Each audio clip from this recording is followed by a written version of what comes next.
What's up and welcome back to BarDown Talking Hockey episode number 104 presented by the Bar Room Network. My name is Vinny Parisi and I can't get over how much I love the Edmonton Oilers. And this right here, this is Frankie Mueller and he's wearing a teal hat. They're adding a blue heart teal emoji to iPhones. Frank, how you doing? I'm doing great. What's up, Travis? I like your hat too. You always comment on my hat, but I like your hat. Thank you. I normally wear sports hats, but every now and again I like to venture out. What's going on, Skokes? What's going on, Travis? Thank you guys for always joining. Travis, I'm still waiting to hear from you if you're joining tomorrow, man. My DMs are open. They're adding that color and a heart emoji on one of the next iOS updates. So Good. When we tweet about the Kraken or the San Jose Sharks or the Seattle Seahawks, we can use a teal heart emoji. I think that'll be pretty dope. I'm kind of surprised they haven't done it already. I know. I agree. Frank, how you doing, man? I'm good. How are you? Good. Hello to Tom. Oh, I miss Tom. Happy birthday, Tom. Yeah. Texted you on your birthday, but it was a busy weekend. It was a busy weekend. I moved again, and I'm probably not done moving. I have one more ahead of me. What else did I do? I was dog sitting right now. That's why I'm not in my normal location. But opening days tomorrow for baseball. Hockey's going well. We got the summer upon us. It's bright and sunny outside. Frank, we got some big fun ahead of us in the next couple months, I would say. I would say for sure. Absolutely. Some bachelor party talk, I'm assuming, will grace this show over the next couple of weeks because Frank and I are going to be attending a bachelor party together. Not next couple of weeks necessarily, next couple of months. Mm-hmm. Me and Frankie are going to talk about how excited we are to go to strip club after strip club for one whole straight weekend. You pumped? I'm pumped. I just watched The Hangover, dude. I'm just telling you, we're gonna get some times going. I don't know if we're gonna all take a bunch of drugs that'll make us forget the whole weekend like they do in The Hangover. Facial tattoo. I would. That's The Hangover 2. I just watched that too. The Mike Tyson tattoo. Yeah. You want the Mike Tyson tattoo? I'll get one. I will absolutely get one. I'd rather the tattoo. Well, yeah, but you gotta do both. All right. I'll cut off my finger like Teddy in Hangover 2. We're gonna watch Hangover 3, I think, which is a better sequel to Hangover 1. I love those movies. Yeah, no, Hangover 2, it gets a lot of hate. It gets a lot of hate because it's the exact same movie. And like it is I watched them back to back. It is the exact same movie. Still funny as hell, though. I'm excited, Frank. We got a lot going on. There's a lot going on in the world of hockey, and we are going to get to that in period number 1.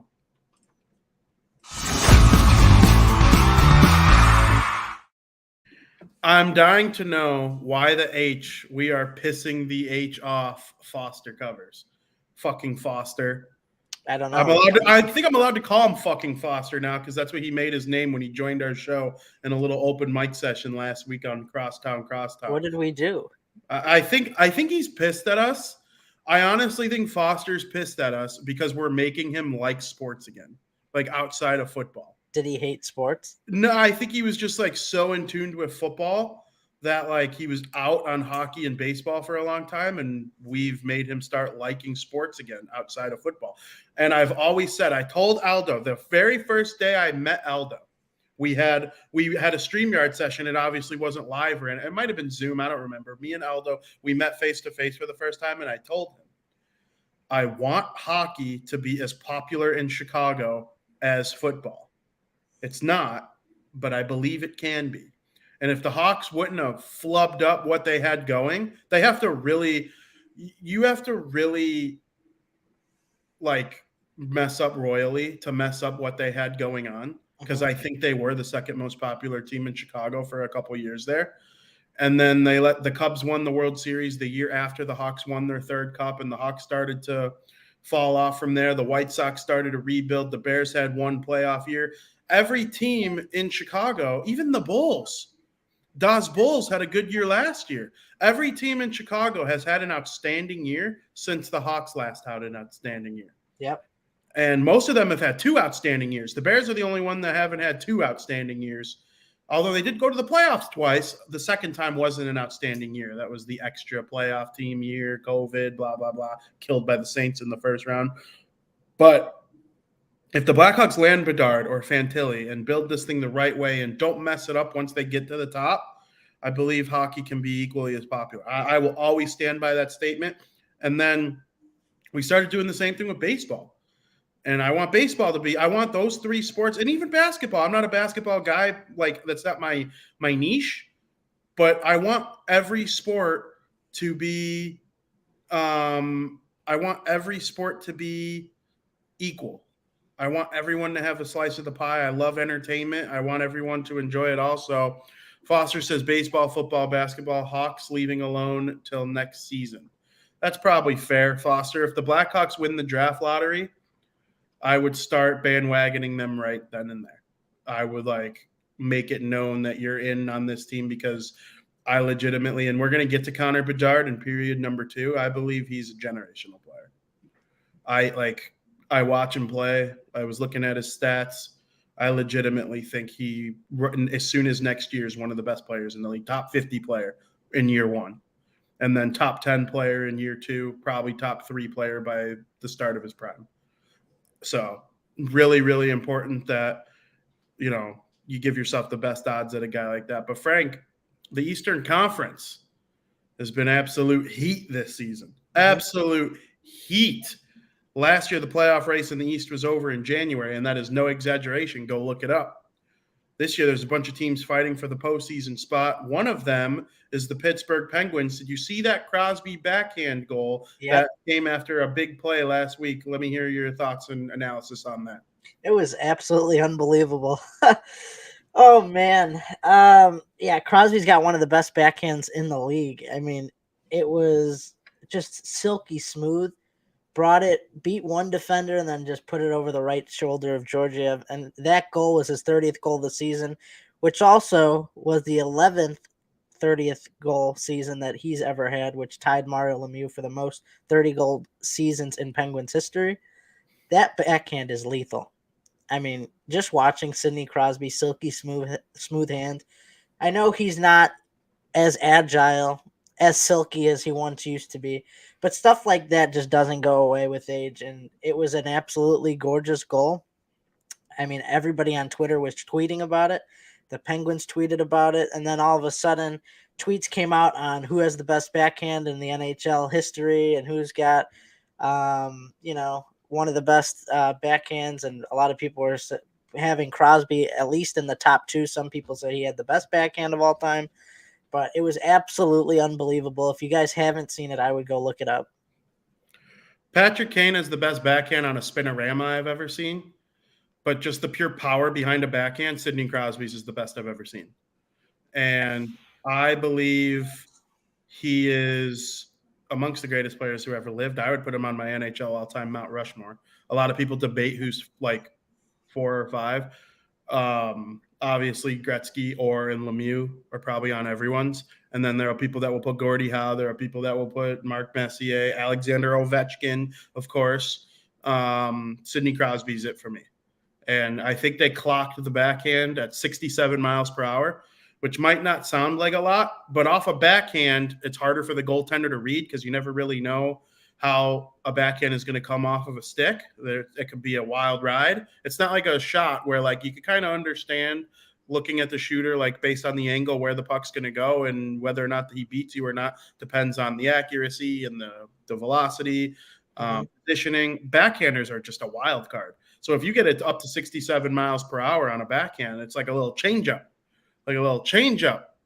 Speaking of opening day tomorrow, I think if I wound up and put every ounce of my fat ass into a slap shot, it would not go 67 miles per hour. So Crosby's backhand is significantly harder than a beer leaguer's slap shot, his hardest slap shot.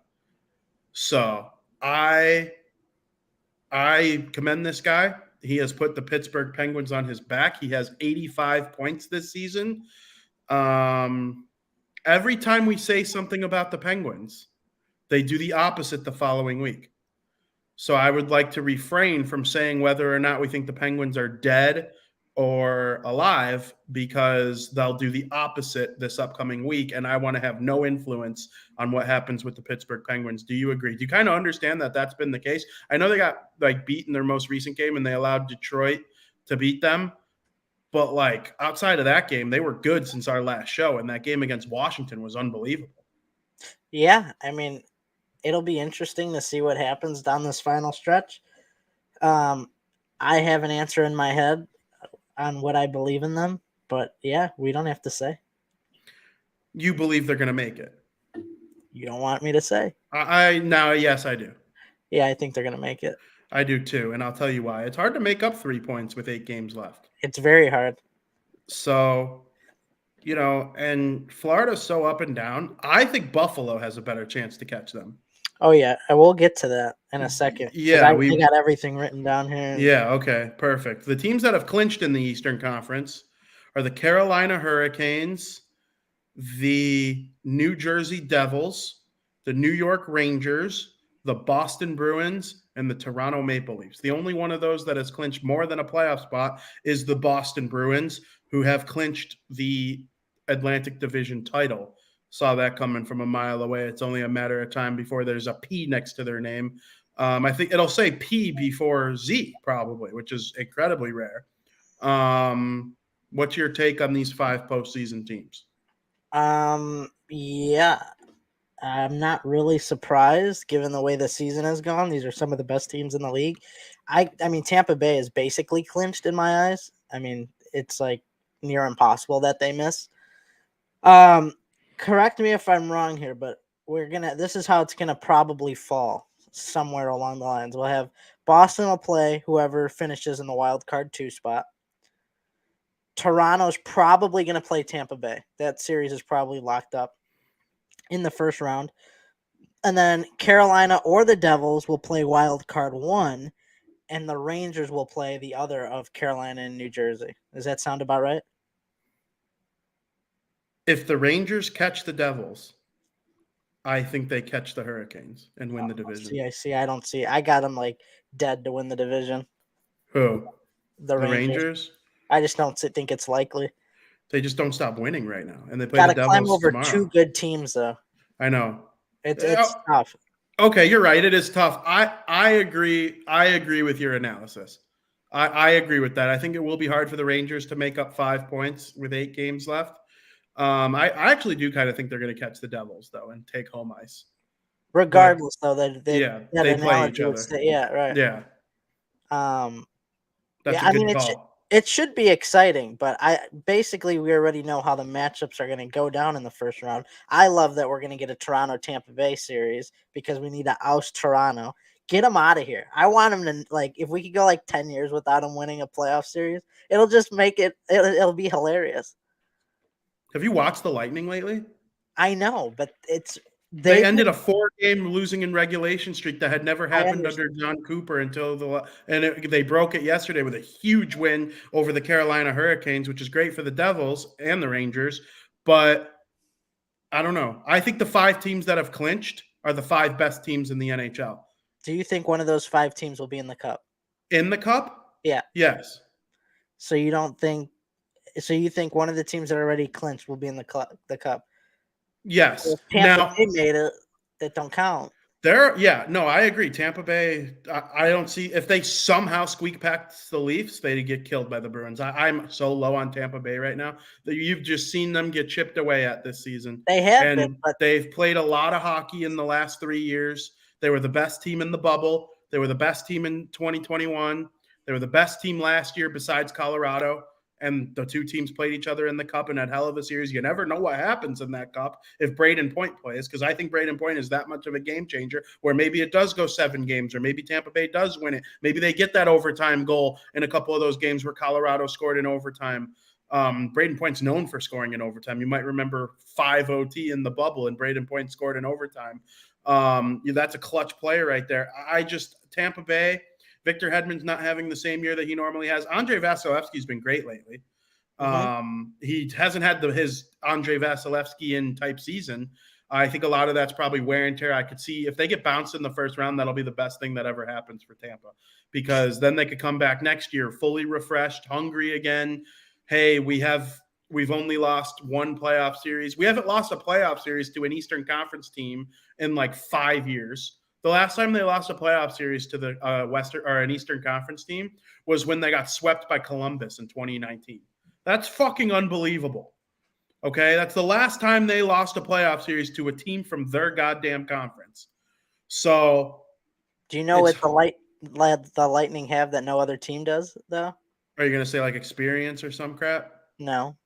Because there are other teams with experience. The Rangers have experience. The Bruins. I would even give experience factor to Carolina. The only team that's clinched that has like barely any playoff experience is the Devils. But they have Palat, Meyer, Hamilton, all these guys who have had great playoff, Vanacek. So I think the Devils not having playoff experience is a little bit of an overblow. Their core guys, some of them are lacking it. But what were you going to say? Yeah, no, I wasn't going to say experience, but they have playoff Vasilevsky, which when it comes down to clinching games, elimination games, he just doesn't lose. His stats are unbelievable. Unbelievable. No matter how good, how bad he is during the regular season, they have playoff Vasilevsky, which to me is scarier than any other thing that I've seen from any other teams in the NHL. I understand. Streaks like that are meant to die. Vasilevsky, if they got to a clinching game, I would give the nod to Tampa Bay. I think Toronto beats them in 4 or 5. Wow. Toronto's so good. Toronto's so steamy. They're so good. Oh, Austin Matthews is looking healthy. Mitch Marner, Nylander having career years. Tavares has lost a step slightly, but a slightly lost step. Tavares is still a better 2C than most teams in the NHL have. Getting good goaltending. Matt Murray figured out a way to cheat the system. He just pushes off the net every single time the puck comes near him, and they don't give him delay of game penalties. I like Samsonov's game this season. Their defense with McCabe and Riley, I just think it's a really good defense. Liljegren's having a good year. It's a good Toronto Maple Leafs team. So I think we'll be on opposite ends of both 2-3 matchups in the Eastern Conference, because your ass is going to pick the Rangers. Which I actually don't hate that. Not necessarily. I think the Rangers are a really good team. I think the Devils are a really good team who have slumped a little bit in the last week or so. Big win over Ottawa to clinch. You don't get 100 points by being a stinky team. Both the Devils and Rangers are pretty evenly matched. And we watched the Devils come back and beat the Rangers together a couple months ago. The Devils have beaten the Rangers this year. It'll be their first time playing each other with Timo Meier and Patrick Kane involved on Thursday, tomorrow, which I'm very, very excited for. Literally can't wait for that game. It'll tell a lot about the division, because if the Devils win, they'll push themselves back to being 4 points over the Rangers, and then they'll get pretty close to Carolina again. But I'm going for the Leafs in the first round, and then I think Boston wants Toronto or Tampa Bay to win. If I were the Bruins, I would want Tampa Bay to win that series. I don't think they match up well with the Leafs at all. Not saying I would probably pick the Bruins to be either, but not easily. It'd be tough. I do think they were talking about this on ESPN, The Point, yesterday, and we've touched on it on the show. People are saying the winner of the East is going to win the cup, yada, yada, yada. The East is so good. 5 of the top 6 teams in the league in points are from the Eastern Conference. I think there's something to be said about whoever wins the West. If they win it with ease and they roll into the Stanley Cup final feeling healthy, good about their game, confident, and you're the Bruins who just had to go through freaking the Pittsburgh Penguins or the New York Islanders. You're playing one of them in the first round, and they take a chip away from you because they're so good. You beat them, but you still had to deal with Crosby and Malkin or Sorokin or the hard-hitting Islanders. Then in the second round, you have to play one of the Leafs or the Lightning, the big, mean Tampa Bay Lightning, or the skillful, fast, wear you down Toronto Maple Leafs. Then you get to the third round, you're playing one of those metropolitan juggernauts, the Devils or the Rangers or the Hurricanes, and you're like, holy crap, this Bruins team makes it to the Stanley Cup final. They limped into the Stanley Cup final because they had 3 gauntlets to go through. And let's say they face the Edmonton Oilers, who take full advantage of the Los Angeles Kings being on the older side when it comes to their veterans. They have a lot of young players too, but that probably would be their hardest series, honestly, in the Western Conference would be their first round matchup against the Kings. And let's say they go play the Vegas Golden Knights and they roll through them like they did last night. And then in the Eastern Conference final or the Western Conference final, Colorado, let's say, gets beat because they're so injured in the first round and they end up playing the Wild in the conference finals and they steamroll through them because Kaprizov's not healthy or whatever. They got to the Cup with a little bit easier of a road, and they might be just a tad bit more fresh. I'm not saying the winner of the East wins the Cup. I think they certainly can. They're the best teams, but I don't know where you stand on that with me. Yeah, I got a couple sleepers in the. Actually, I got one sleeper in the East, but no, I completely agree. The East is way more stacked. I feel like over the years it flip flops. Back in the day, it was the West, where the winner of the Hawks and Kings would beat the Rangers in the Cup. Right, everybody was high on the West, but then the Western teams started falling off, and the East started to get good. And I think that balances. It switches off every decade almost. And what I always like to say is the teams that are good right now will stink. The teams that are bad right now will be good, and then the teams in the middle will kind of just fester around in the middle. And I think that works the same when you talk about the Western East Conference as well. But I don't know. I really am high up on Carolina in the East a lot. I think Carolina could do damage, no matter who they play in the first round, whether it's the Rangers or they're not going to play the Devils in the first round. They're either going to play the Rangers or whoever finishes in the first wild card. But I don't know. I think Carolina is a strong contender to come out of the East. I agree. I completely agree. Carolina's amazing. Who do you have? Who do you have as the sleeper in the Eastern Conference? I wonder if you The kind of agree with. Hurricanes. Oh, the Hurricanes. Why do Yeah. you consider them a sleeper? Well, I mean, a Because lot of they're not people. as sexy of a pick. I mean, by No, any and means, not a lot of but people are going to think Carolina to get to the Cup or win the Cup because it's the Hurricanes, right? People think Bruins, people think Toronto, people think the Rangers, people think of teams that have already, been there, had that success, and have that, experience. Nobody thinks of the Carolina Hurricanes, but I think the Carolina Hurricanes are going to be like an underrated team. If they do open up against one of the Islanders, Penguins, whoever ends up in the first wild card, I mean, I don't like to use the word easy, but I think it's fairly an easier matchup the way they match up with that specific team. And then as far as that goes, I mean, we've seen them take down some pretty dominant teams this season. And I like the way they play. I like the game that they play, that they don't focus 100% on offense. They kind of wear you down to win these close games, 2-1 games.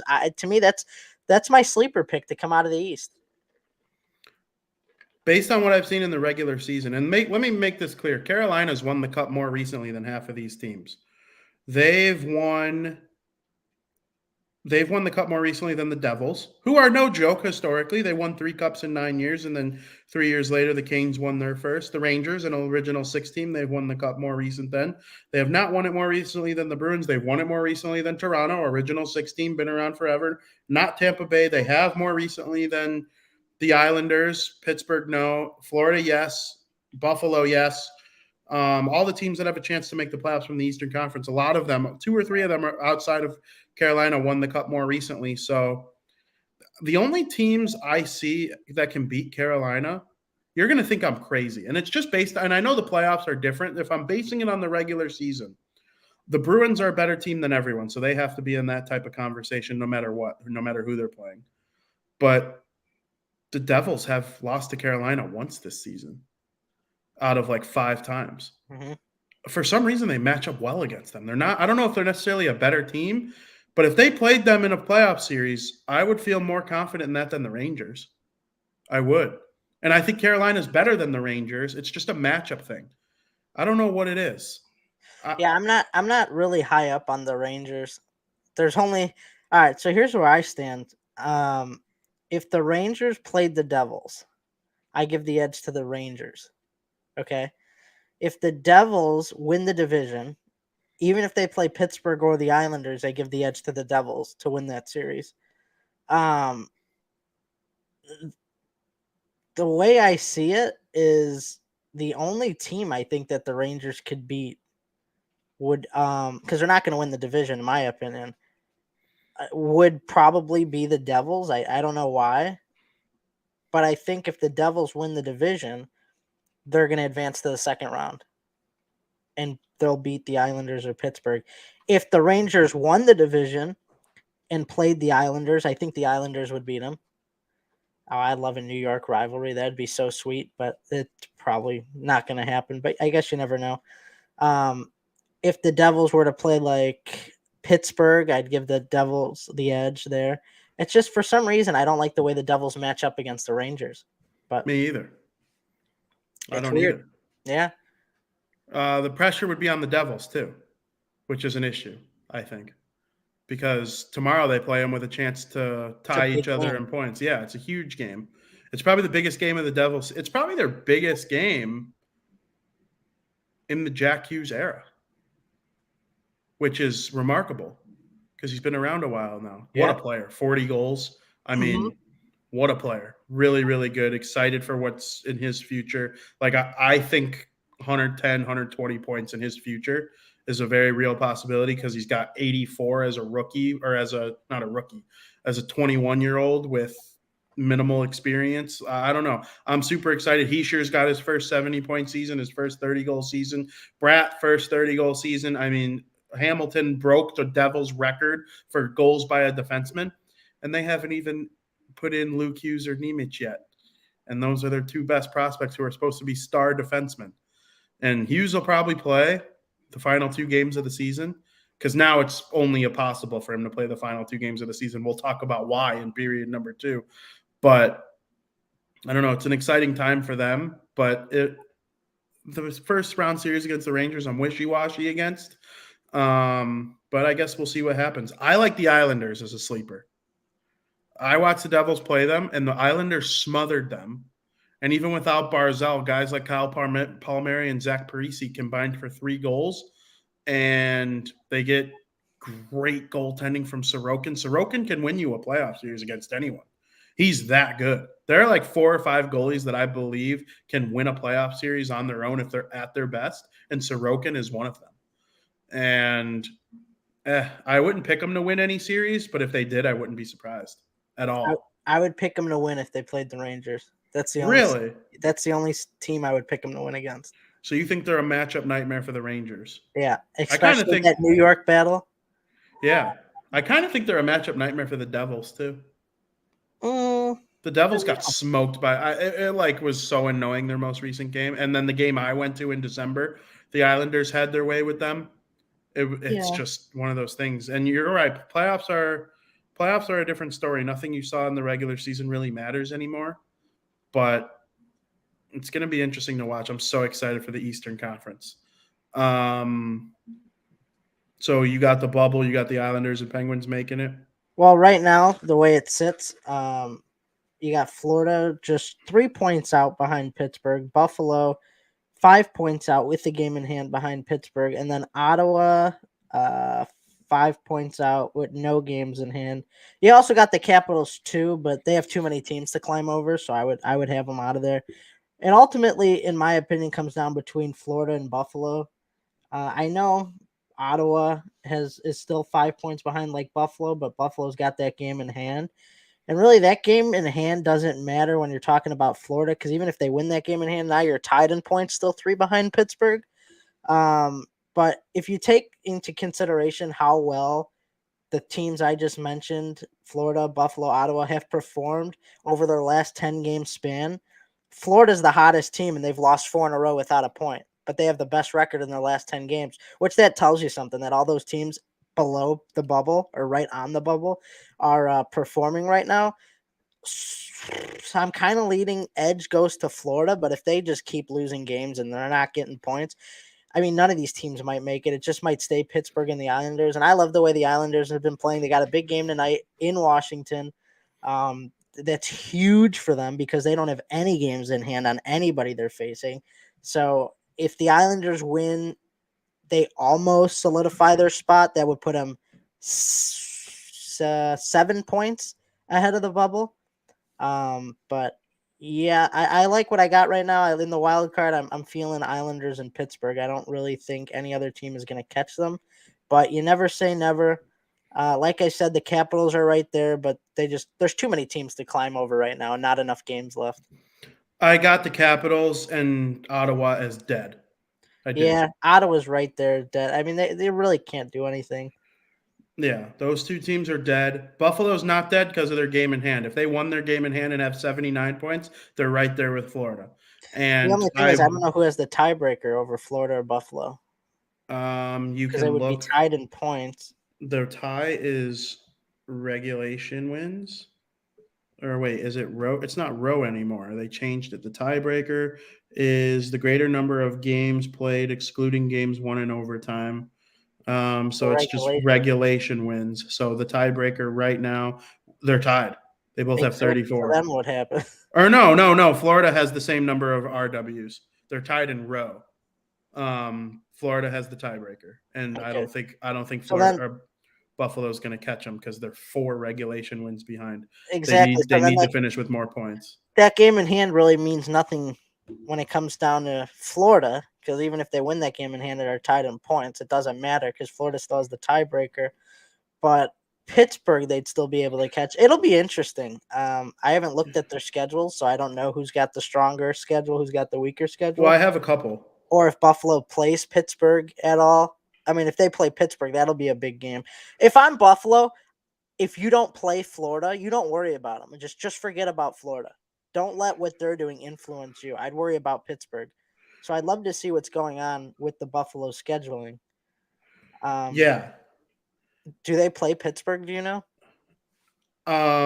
They do not. They played Florida once, which I know you see. I agree with you. I think Florida's irrelevant to Buffalo. Where I think Buffalo, the game in hand matters. You're right. The game against Pittsburgh or the Pittsburgh matchup because they can make playoffs with Pittsburgh. It doesn't matter what Buffalo does. They have the same number of regulation wins, so that number will need to be determined. And Pittsburgh has the tiebreaker in row because the second tiebreaker, regulation overtime wins, but it's only by 1, so it could be influenced within the next 8 games. It's not like it's a 4-row lead.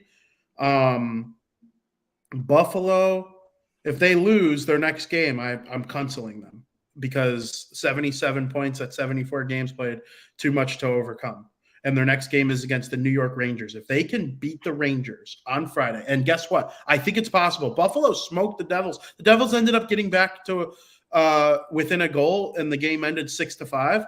But Buffalo can score. If they get out to an early lead on those Rangers, they can win the game. And then they play Philly, who Buffalo should beat Philly. Then they play Florida, another big game.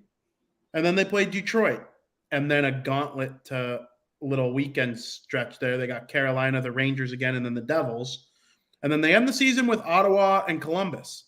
If they can get to that Ottawa and Columbus series right where they're at right now, there's a chance for them. Buffalo's not dead yet, but they're what I would call life support.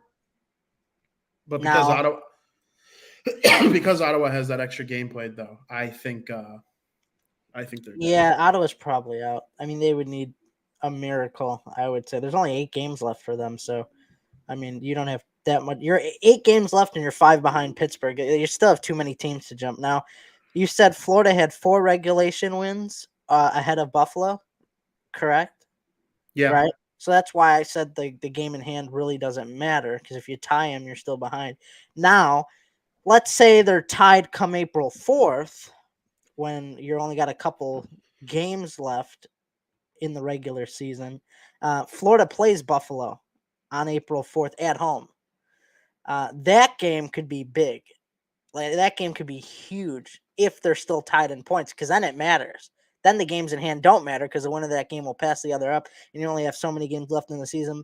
So mark your calendars if you're a Florida fan or a Buffalo fan for April 4th. That could be one of the greatest games of the season. But for the time being, I think if you're Buffalo, you don't really focus on Florida. You shift your attention to Pittsburgh, and you just got to hope that Pittsburgh goes on a little bit of a slump. But they've been kind of hot lately. So I'm excited. I think we got a great race going on in the East, a big change of pace than what we saw last year. So I'm excited. The rush for the playoffs, since you can't say push for the playoffs anymore. You're muted. They are. Sorry, I coughed and then I never unmuted myself. They are playing well in the last week or so. People were Mhm. pointing to the fact that they're 2-6 in their last 8, but they're 2-1 in their last 3, which is why I said that they've been good since our last show, because they have been, and before that they were stinky. So we'll see how they respond now. When you look at Pittsburgh's schedule, you see what's going to end up being for them to end the season. Now, they play Nashville tomorrow, and that's going to be a tough one because they Oh, are yeah. right there on the bubble with them. And then they got Boston on Saturday, 2 p.m. day Mhm. game. Then Philly, who they should beat. Absolutely. The Devils, who have not had a lot of success against this season. The Minnesota Wild, who are on fire. And if you can get through April 6th with at least a couple points against Nashville, Boston, Philly, New Jersey, Minnesota, you end the season with Detroit, Chicago, and Columbus. And Hey, I'm Detroit just can be feisty. Detroit can be feisty. There's no doubt. There's no doubt. But you have the Hawks at home, and then you go to Columbus to end the season. And who If is you this for? can, Pittsburgh. Yeah. If you get to, you have to beat Detroit. Like, Detroit can be feisty, but that's no excuse for Pittsburgh. You want to make the playoffs, beat those You feisty gotta teams. beat you gotta beat the Hawks too. Yeah, oh yeah. You gotta beat Columbus. I mean, those are the teams you gotta beat. You got to beat the two teams that are begging for Bedard, and the bottom two teams in the NHL standings entering play tonight are the Pittsburgh's final 2 games. And we know how that could go. I mean, look at who was it? Columbus. They shut out Winnipeg. So Yep, you can't take these teams lightly. You can't just assume they're a free 2 points. completely agree. Absolutely agree. I still think the Pittsburgh Penguins probably do it, Yeah, I do too. That 3-point lead but is huge with I only hope I hope Buffalo does it. I I like still I Buffalo. still give the edge over Florida to do it over Buffalo because of the tiebreaker that they have. I agree. Because like even though they have 73 games played, in my head they have 74 games played. Because like I said, it doesn't matter. And since Florida would only be chasing the one team, because it's either Florida passes Pittsburgh, nobody's catching the Islanders unless it was Pittsburgh. So if the Islanders fell, then yeah, but it's like Florida's main priority is obviously passing Pittsburgh right now. 8 games left is a lot of games, and you could definitely make up ground when you're only chasing one team. But when you start to fall like Buffalo, you're chasing now Florida, and you got to get to Pittsburgh or Ottawa, which now I agree with you that they're dead because the more I'm talking about it, the more I'm realizing, yeah, Ottawa's dead, Capitals are dead. Just because of those teams you have to jump over. But yeah, I agree with you. I think Pittsburgh gets it done, and so do the Islanders. I don't love the Islanders' schedule to end the season. They got Washington tonight, Hmm. but that could go either way. That could go. Washington's not big in the playoffs, but they're still good. They got Hmm. Ovechkin trying. He scored a goal in both games since our last show, trying to get that 10-10 that you said he won't. Now he needs 8-8. He probably gets 3 tonight against the Islanders. Then the Islanders go Tampa Bay, Carolina, Tampa Bay. Not easy. And then they got Philly, Washington again, and then Montreal. If they go 3-3 in that stretch and get, is that 6 games left? 1, 2, 3, 4, 5, 6, 7 games. If they go 3-1 and get 7 points, that puts them at what, 92? Hmm. 92. That probably is good enough to get them in. That is probably good enough to get them in, I would say. So I just talked myself into saying that the Islanders get in for sure, which means I my guy Zach Parise will have a chance to win the cup once again. Well, not once again, he never has, but once again have a chance. I agree. I think the Islanders are a lock. We'll see. I mean, we might as well for shits and gigs now. The only team whose schedule I haven't looked at is Florida. Oh baby. Oh baby. They got tonight against Toronto. Tough. Very That's hard. tough. Then Montreal, Columbus. Got to beat them both. You need 4 points in regulation. Buffalo, big, big, big game. Ottawa, big, big, big game. Washington, same thing. Toronto, Carolina. It's going to come Tough. down to those Columbus and who was the other one? Arizona? Montreal Oh, tomorrow. Montreal. Yeah, Montreal and Columbus. It's going to come down to those games. You don't really have to win those in regulation, right? Because it doesn't matter if you give Montreal a point or Columbus. No, I'm thinking like for the tiebreakers. Oh, do they have the tiebreaker over Pittsburgh? That's something we didn't look up. Yes, they do. They do have the tiebreaker by how many regulation Let me wins? tell you. I don't know. Not a lot of people know this. For those watching on the screen, you take your standings and then flip it to the side, and you get a bunch of extra statistics like row, regulation win, home record, away record, shootout record. Florida and Pittsburgh. Mm-hmm. Pittsburgh is down. Florida has 31 regulation wins for Florida, 27 for Pittsburgh. Yeah. I mean, just worry about winning. It doesn't have to be in regulation. Yeah, I don't know if Pittsburgh's going to make up 4 regulation wins in 8 games. Without... Yeah, Pittsburgh has the second tiebreaker, though, row by 1. The Islanders have both tiebreakers over everyone. Wow. Everyone. They have more regulation wins. They have more regulation overtime wins. Yeah, they're in for sure. And you know what else is interesting? Sometimes I look at goal differential. The Islanders are plus 18. Everybody else is either minus or Florida's plus 1. Buffalo's minus 10. Mm-hmm. But they gave up a lot of goals early in the season, and they still give up a lot of goals while scoring a lot of goals. So that's why they're in the mix. Buffalo's got a very bright future. One of the most wrong I've ever been on a take. I didn't think Dylan Cousins would develop into a top 6 NHL forward. Did not want the Hawks to draft him at all. I remember I got into a little friendly debate with our friend Tom. He was a big Dylan Cousins fan. Is. No, I know. He was right. I was wrong. Dylan Cousins is amazing. And you know what? He's kind of mean, too. He's kind of a prick. Kind of like that about him. He reminds me of myself, just a little asshole. There's no doubt that this Jack Quinn, who I was right about, that's a prospect I was spot on about. I wanted the Devils to take him at 7 in 2020, and he went to Buffalo at 6. And a lot of people thought he'd go in the 10 to 15 range because of the fact that he was on the line with Marco Rossi on the Ottawa 67s, and Rossi was the playmaker who made everyone better. Quinn was the sniper. Jack Quinn's been better. He's been really, really good. So, and then they, of course, have Alex Tuch and, Tage Thompson. Their defense of Owen Power with Rasmus Dahlin. Goaltending I don't love, but they'll figure it out soon enough. Like the Eastern Conference, though. That was a good talk. 100%. Let's move it on over to the West. Top of the Central Division. You're looking at some shiz. The Minnesota Wild have taken over the top spot. Yeah. Largely due to the fact that they're good both home and road. 24-11-3 at home, 19-11-6 on the road. 95 points. Colorado is going to end up winning the division, though, right? I completely agree. I don't know if you're just trying to get an answer out of me or if you're actually saying that, but I truly agree. Colorado's getting scary again. They're that team like last year, like not quite that S tier above an NHL tier type of team, but they're getting scary like they were last year, and that's the team I feared. They've won 9 out of their last 10. I mean, they've come out of the grave. This is like the Undertaker, like just sticking his hand out of the grave. I mean, they had a few weeks ago, they were in like the second wild card, and now they have a chance to win the division. They have a game in hand and a point behind Minnesota, and Minnesota plays Colorado tonight on TNT.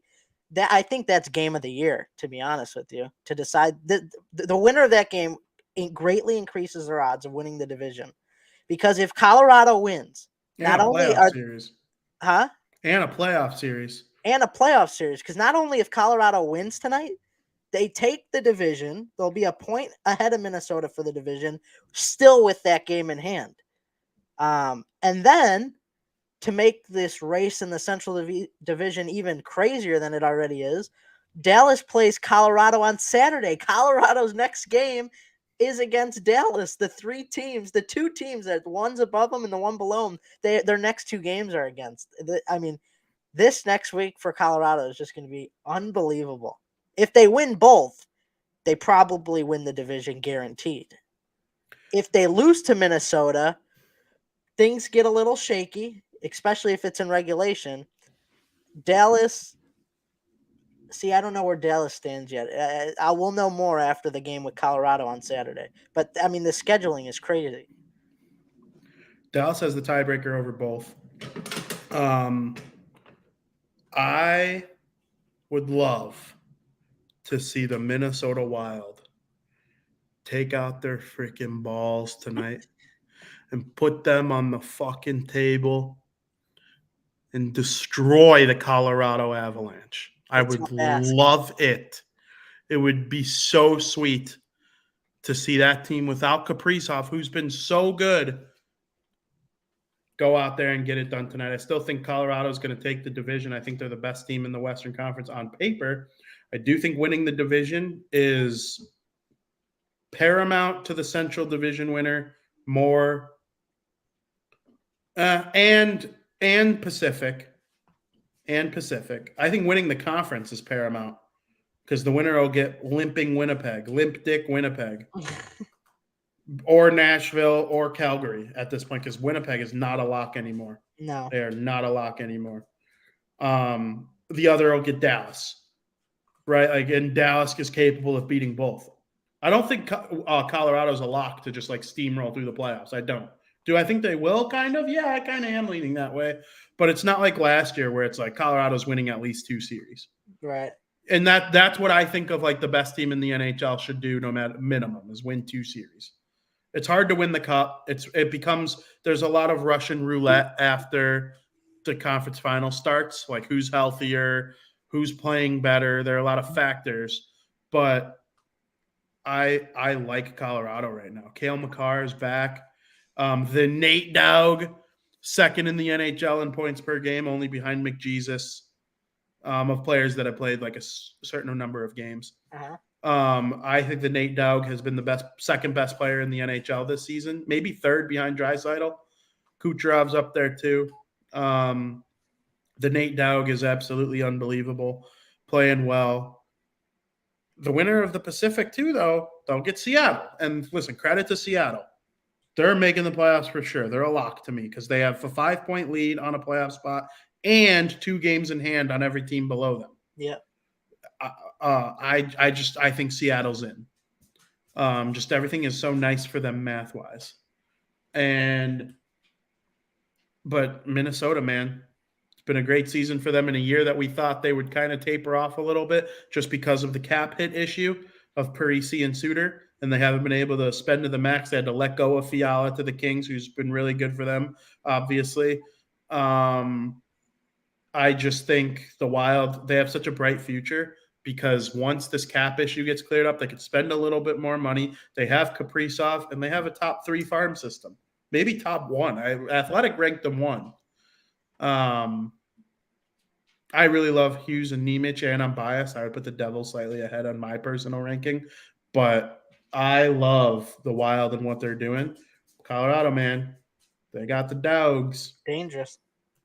What about the top of the Pacific? Vegas currently 98 points. They were just smoked by the Edmonton Oilers last night. The Kings are in second, though, with 96 points, and then Edmonton sits with 95. What do you got going on there? It's very similar to the Central Division. And, I mean, all 3 teams have been hot lately. None of them have really been in a slump. Oilers got the best of Vegas last night, but, you know, I still think it's Vegas's division to lose. I think they're going to win the division. I mean, just if they could just keep playing their game, I think they could lock it in. I mean, Edmonton's, even with that win against Vegas in regulation, they're still 3 points behind, and they don't have a game in hand. The Knights have the game in hand. So I still think it's Vegas's division. I don't think the Kings will have what it takes in the final 8 games to pass the Golden Knights.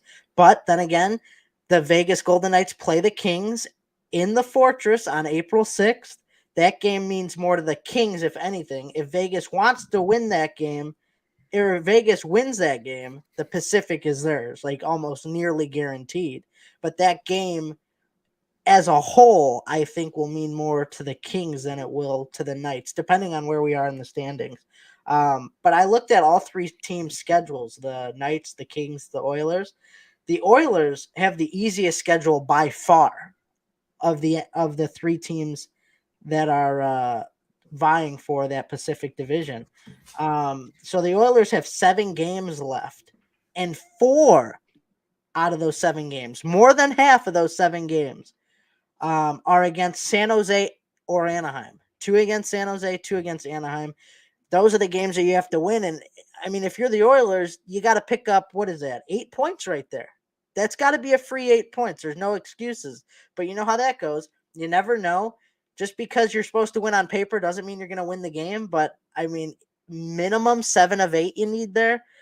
But if you're the Oilers and you're really thinking about winning the Pacific Division, those are the games you got to win. I mean, you got an easy schedule down the line. I mean, the Vegas Golden Knights and the Kings are going to beat each other up. They're going to play each other. They got tougher teams to play. If you're the Oilers, those are the games you got to win. I agree. The Oilers are the most fun to watch.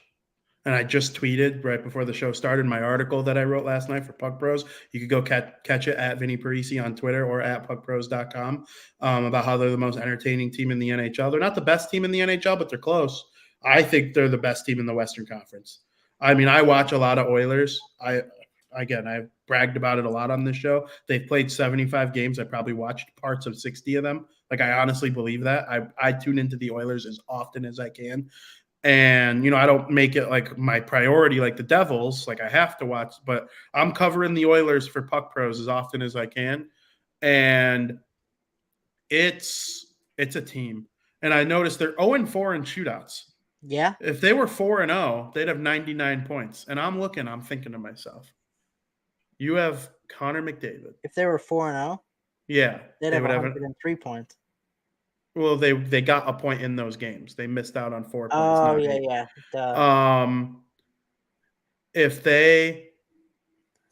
If you have Connor McDavid, Leon Draisaitl, the league's 2 leading scorers, you have Ryan Nugent-Hopkins, who's 4 points away from a 100-point season himself. Mm-hmm. You have 33-goal scorer, 70-something point man Zach Hyman. Evander Kane is healthy now. You have some studs. Kyler Yamamoto's got silky smooth hands. You have a bunch of players who are just really silky. And you don't have one shootout win? Thank God there are no shootouts in the playoffs, because that would be a detriment to the Oilers. But I just don't understand how they don't have one shootout win. Not one. Even if you had one, if you were 1-3.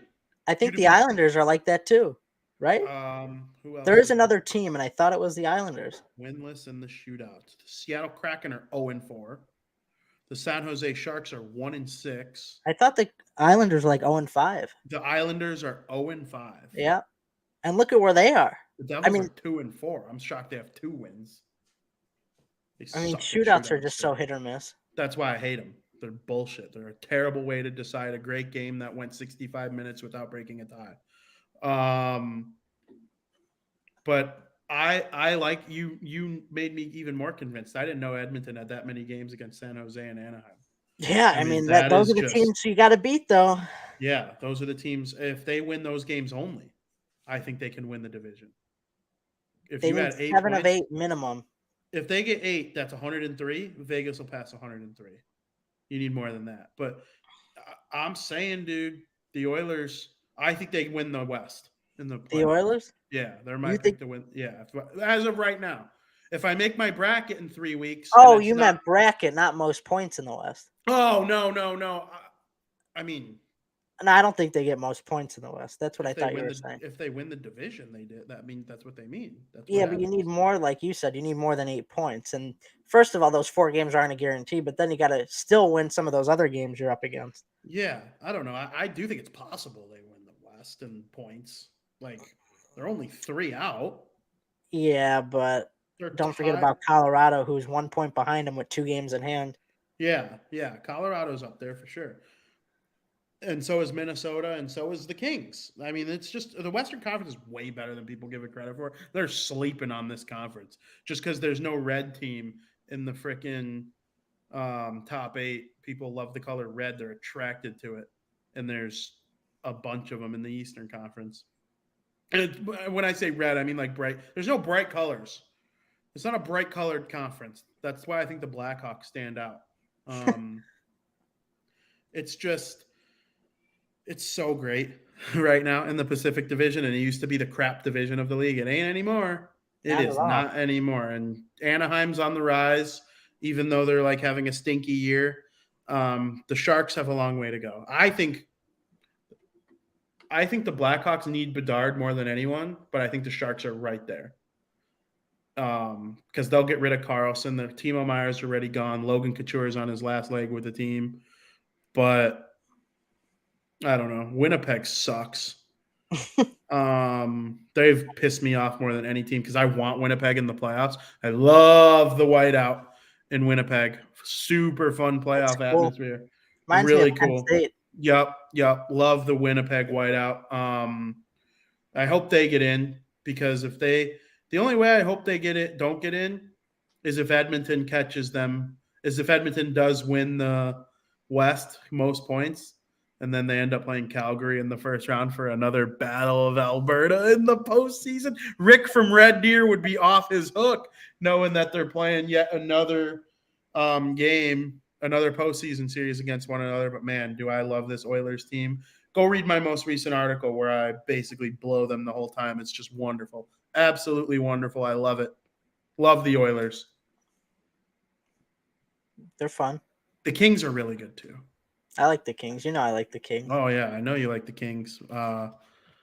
Frankie's just a Pacific Division guy. If it weren't for the Knights, the Kings would be number 2 still. Yeah, that makes sense. And you like Seattle. I like the Battle of Alberta. I'm so drawn to that. Like I watch Edmonton more because McDavid and Draisaitl. But last year I watched the Flames almost every other night. I watched them probably. They were probably a top 5 most watched team for me last year, the Flames. They haven't been this year. Top 5 most watched teams. Can you come up with that off the hook? For me? Yeah, this year. Not your favorite teams to watch like all time. The top 5 most watched teams this year. I'll give you a sec to think because I think I could rattle off mine really quick. Number 1 is the Devils for sure. Number 2 is the Oilers. Absolutely my second most watched team this season. Number 3 is probably the Bruins. 4 is the Blackhawks, and 5 is the Leafs. I think 1 for me is the Hawks. Yeah. 2 is the Knights. I think 3 is the Oilers, but just because of like the games, not because of me, just because like some of the games I've been watching has featured the Oilers. It's not like I'm going out of my way to watch the Oilers. You know what I mean? Yeah, I go out of my way to watch them, and they're shoved in my face. Like I texted you after McDavid got 60. I was watching that game. It just happened that was the game that was on. So I guess just by, fate and the games that are shown on like TNT, the Oilers will probably be 3. Top 5 is tough because then it's like 4 would probably be Seattle. I watched some good Seattle games. Oh, yeah. And maybe 5 the Kings, just because I watched the Kings play the Kraken when they play each other, and that crazy game that was like 8-7. That was fun to watch. So it'd probably go Hawks, Knights, Oilers, Kraken, Kings. How are our Sacramento Kings doing? Fantastic. Let's go Kings. They're like 16 games above 500. That's my second favorite team in the NBA. You better watch them in the playoffs. I will be watching the Sacramento Kings in the playoffs. There's no doubt. This is a Sacramento Kings podcast. I'm not even kidding. After you made fun of them, how irrelevant. No, they're the most irrelevant franchise in all of sports. They ain't gonna be if they win the NBA championship. Irrelevant franchise. That's gonna change if they win. I've probably written 10 Bulls articles maybe a little more than that, probably like 20, 30 Bulls articles in my life. But I edit them all the time. I edit at least 5 a week. And I was editing one last night that one of our new contributors wrote, Philip. It was about Zach LaVine. I didn't know that the Bulls let Zach LaVine seek a contract after his first year with them. And the Sacramento Kings offered him this like crazy deal, and the Bulls matched it. And that's how he stayed with the Bulls. Zach LaVine was this close to being a Sacramento King. Did not know that. Edited in the article. Bulls articles are my favorite to edit because they're the articles I edit and I read them, and it's the most I learn. When I edit Blackhawks, Bears, Bull, or White Sox, Cubs articles, I would include the Devils, but I never edit Devils articles. I only submit them to be edited. When I edit those teams, though, I'm reading a bunch of shit I know. You know, like, oh, thank you for telling me Marcus Stroman is this Cubs opening day. Like, I knew that. Yeah. And those articles need to be written. I'm not poo-pooing the articles. They're for the fans. But for me, I'm like, okay, I knew. But when it's the Bulls, it's almost always new information in my brain. And, go Kings. Let's go Kings. I think it's kind of funny that he could have went to the Kings, but since the Bulls had the same offer, he's like, well, if I have the same two offers on the table, I ain't going to go to the Kings. I'm going to stay with Chicago. Well, I think it's one of those things. If the Bulls decided to match it, he would have had no choice. Oh. It's like one of those scenarios where, like, you can seek it, but if we want to match it, like, you know how, like, an offer sheet, like the Pittsburgh Penguins offer sheet, Brandon Saad, the Hawks were going to match it, but then they traded him to Columbus. Yeah. Gotcha. Similar. I'm excited for the NBA playoffs. Are the Bulls going to make it? They're going to have to play in the play-in. Yeah. Anything. And that's making the playoffs. That's making the playoffs. Yeah. I mean, it's one and done. If you win, then you have to play again because first of all, the play-in series isn't a series; it's a one. Yeah, it's like a wild card, a one game. Oh, I didn't know it was a one game wild card. Yeah. Like if you're a 10 seed or a 9 seed, it's one and done, I think. But if you're a 7 or an 8 seed and you lose to the 10 seed, you're still in, I'm pretty sure. That's why it's so hard for a 10 or a 9 to get in because you have to win twice, but then they only have to win once. I'm pretty sure that's the way it works. So I know it's not a series, though, against the team. You play the one team. If you win, you go on. And I'm looking forward to it. I love the plan. I think it is so much more fun. Me too. Like, it's incredible. It's great baseball. It's like a mini tournament before the playoffs start. I'm all in on more sports. Give me more sports. Would you be mad if they added in the NHL? No. It'd be a little harder because it's a one game, but imagine if Buffalo played the Islanders and then the Penguins played the Panthers. Yeah, how would it look right now? Let's look. It'd be those two. But Ottawa would still be alive. Washington would still be alive. Detroit would probably still be dead. Oh, yeah. So the way it would be right now in the East is the play-in would be the Islanders, the Penguins, the Panthers, and Buffalo. That would be the play-in. That'd be pretty cool. But the Islanders would play Pittsburgh and Florida would play Buffalo. And the winner of Florida-Buffalo would move on to play the loser 7 would play 10, and then 8 would play 9. Oh. Wait. No, are you sure? Would it be the 7 plays 8? 7 plays 8, and then if you lose, you play the winner of 9 and 10. 9 and 10. Yeah. I like that. 9 and 10 is out. So Ottawa. The loser's out. Yeah. So Buffalo would play Florida. The loser's out, and they would have to beat the loser of 7 and 8. But the winner of 7 and 8 is in. I love that concept. Oh yeah. Give it to me a one. Oh yes, without question. So there's no fish. There's no fish like if you're a 7 or an 8 team, how you normally would be in the playoffs. Your advantage is you have to lose twice to not be in the playoffs. So like you still have an advantage because like some people are like, well, it's unfair because in normal year the 8th seed would make it into the playoffs, but now they have to play in this play-in. Yeah, but your advantage is you could lose once and still be in. Yeah. Or if you're a 9 or a 10, you have to win 2 in a row. There is still what's the word I'm looking for? Like a reason to strive for the highest seed possible, even if you're a play-in team. Mm-hmm. 10 and 8 are not equal. No. Dude, imagine it in the West, dude. Seattle against Winnipeg, and then the loser of that plays the winner of Calgary, Nashville. Oh, my God. I love the plan. I think it's the greatest thing the NBA's ever done. 100%. They had it that COVID year, and then they're like, this shit's amazing. They thought it was Mickey Mouse. It was going to be some Mickey Mouse shit in the bubble only. And then, I mean, they finished the regular season in the bubble too, which the NHL didn't. But then they're like, this is amazing. We got to keep this around. yeah, 100%, dude. That was awesome. Will you be watching any Bulls playoff games? Yeah, I'll probably watch every play-in game. I'm not an NBA diehard, but I like sports. I like competition. I might be relegated to computer, while hockey or baseball is on the big TV. Like I would watch this is going to sound kind of douchey, but I would watch like a White Sox, regular season game on the big TV, and the Bulls playoff game would be on the computer.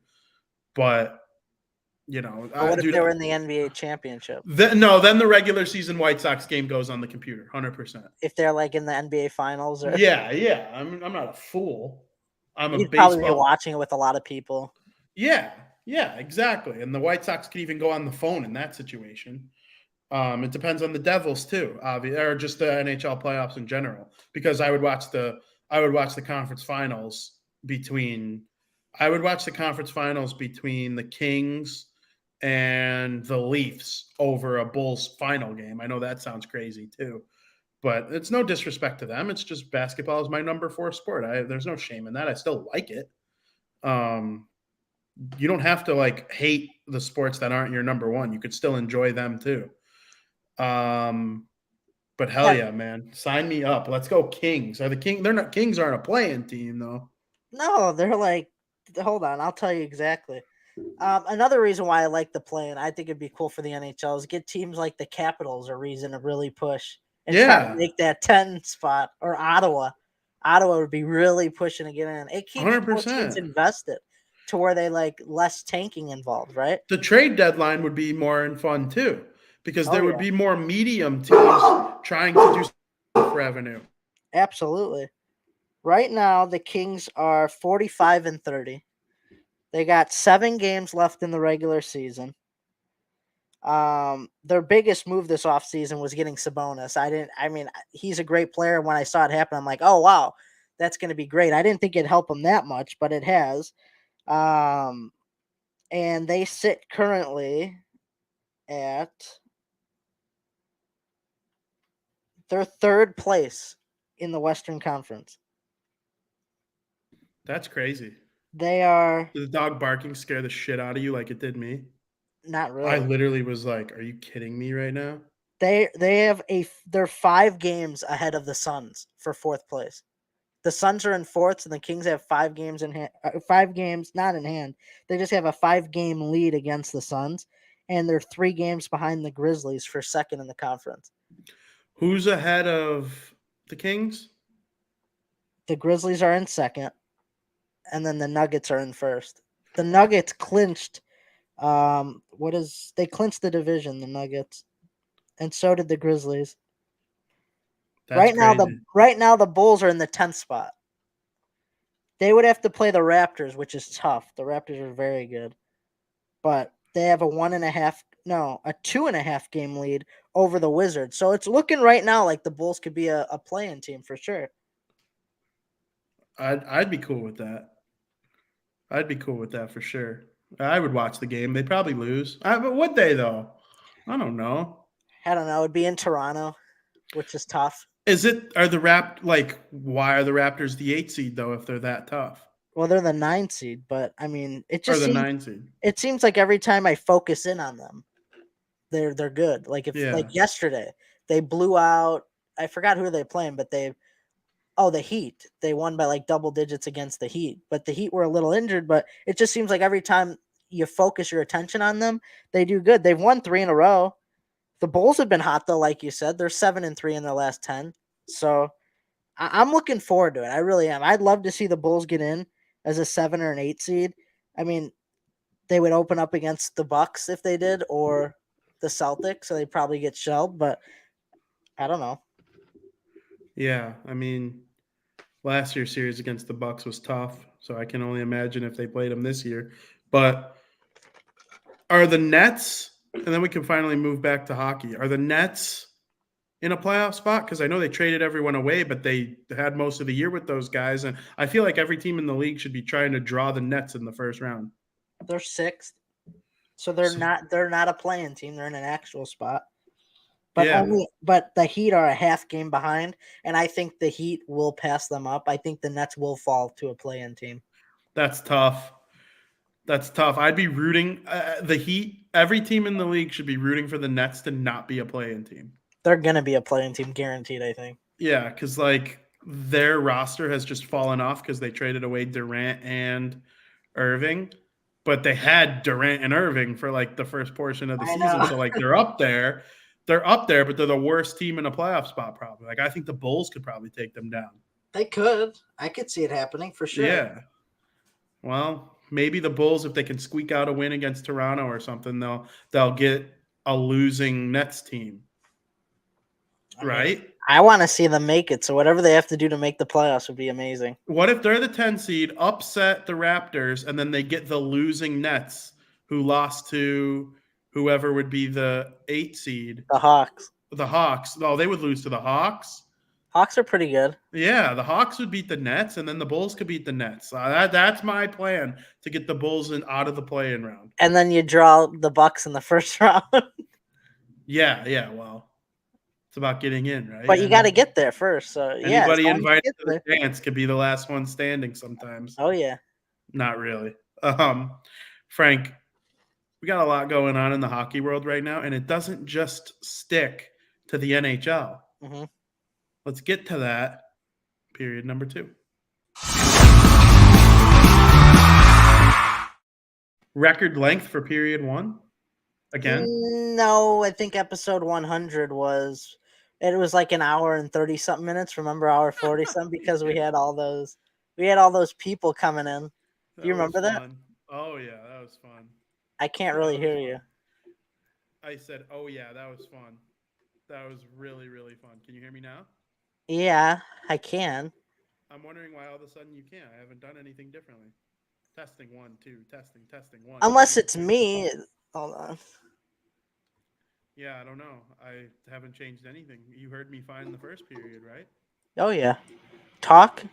Testing 1, 2, 3, 4, 5, 6, 7, 8, 9, 10. No, it's not my. I thought it was my volume. I mean, maybe it's. I mean, does anybody else in the chat? Can anybody else hear him? You can hear me though a little bit. Yeah, but it's like obnoxiously, like. Really? I'm gonna have to sit here and like strain. 1, 2, 3, 4, 5, 6. If somebody in the chat could say something, 9. Because if it's me, I'll leave. No, it might be me. I don't know. You said it's obnoxiously low. What is going on? Should I leave and come back? I just want to know if it's me or you. Well, let me try rejoining. Could you hear me fine? Yeah. Oh, yeah. Give me a sec. Well, we're in period number 2. Got a lot of different hockey stuff to talk about today. Going to be talking a little college hockey. The Frozen Four. The regional round just ended, so that should be interesting. But yeah, I can't wait to dive into it. Testing 1, 2, 3, 4. That might be worse. Are you serious? Foster's not Skokes. Testing 1, 2, 3, 4, 5. New comment. Vinny never sounded so good. Okay, so maybe it's your BS shit. No, I think he's being is it me? You can't hear me at all. I could hear you, but I wish like you could like. You want me to talk like this? I mean, because I will. I absolutely have the capability of raising my voice. I mean, we could go on like this, but if people are hearing what I'm hearing, it's just not good quality. It's not good quality. So, I mean, we can progress if you want to progress. Yeah. I mean, but you said didn't you say you had problems with your mic earlier or the past couple? No. I thought you said it was like connecting me to your outside speaker. See, Tom says barely. He could barely hear you.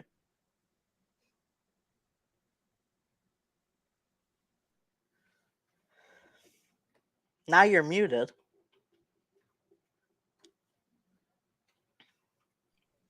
How are we doing now? Did you unplug your mic? Yeah. I mean, it's still kind of. And I'm just running it from. Whoa. That's talk? Testing 1, 2, 3, 4, 5, 6. Yeah. The Boston Bruins, New Jersey Devils, sound noise. You're good.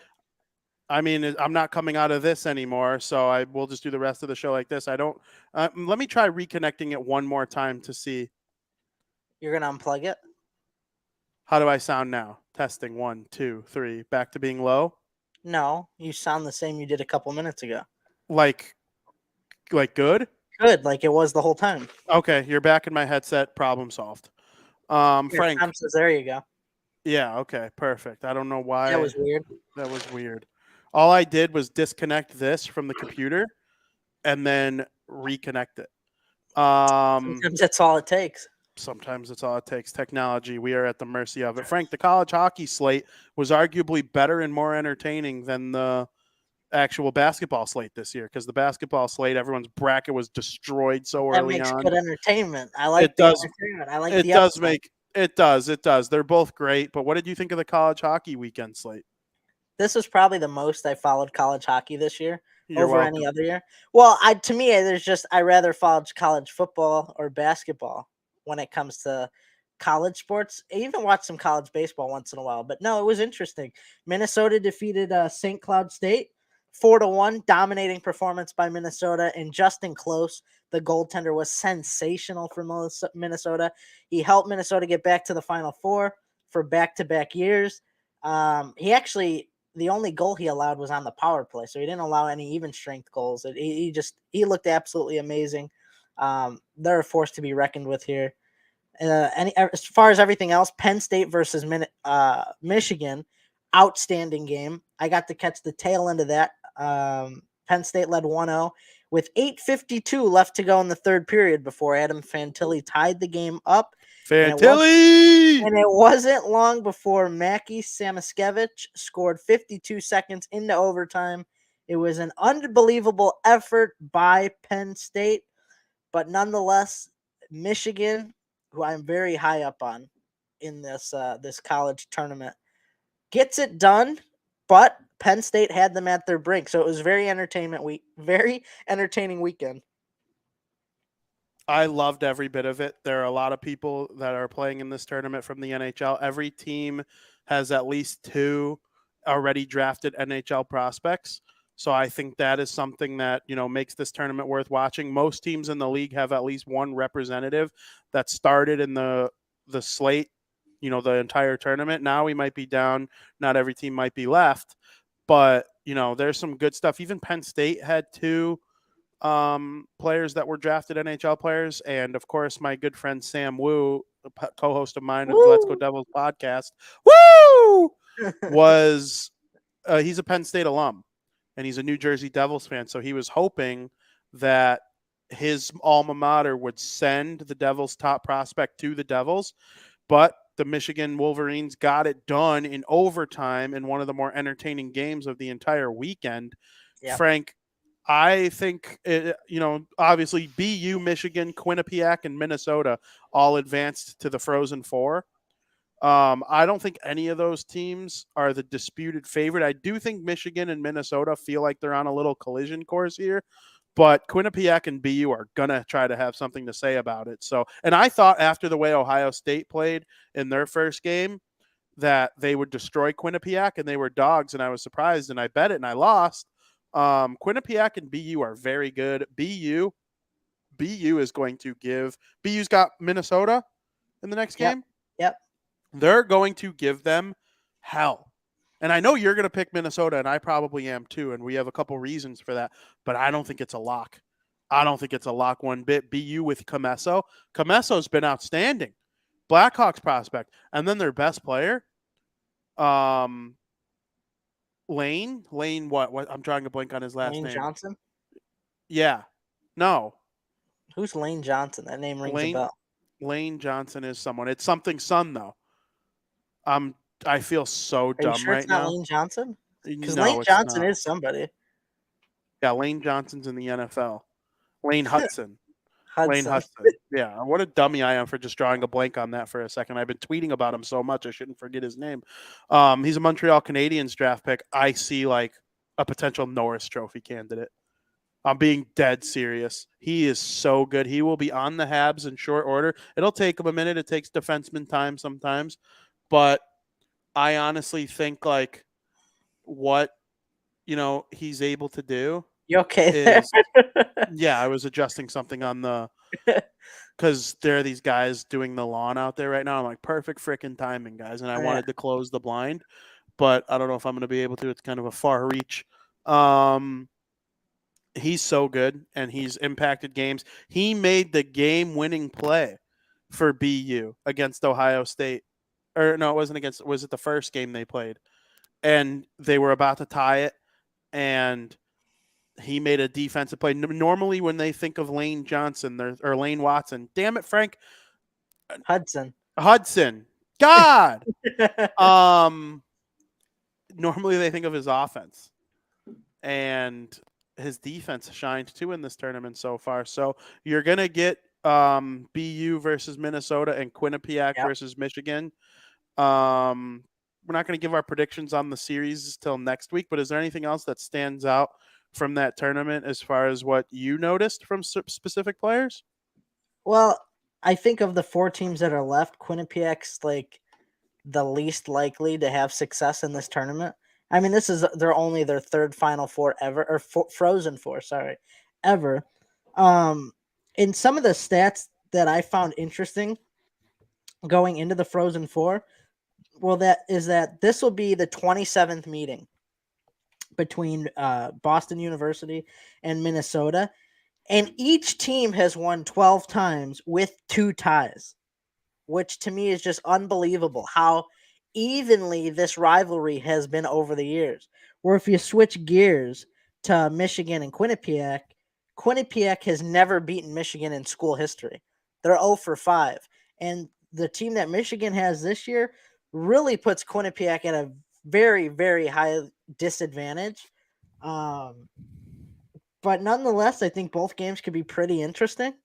And the regional round that just took place, besides, I mean, Minnesota, it was a lopsided victory, and Ohio State kind of was fairly lopsided too. But other than that, everything's been pretty entertaining, I would say. And I mean, this Frozen Four could be decently entertaining, but we'll save our predictions for next week. Yeah, we'll save our predictions for next week. One thing I want to focus on with Michigan, Luke Hughes. He had a chance to win the game. Yeah, he did. And what a player. What a player. We talk about this on the Let's Go Devils podcast, Game Day Live, all the time when we talk about Luke Hughes.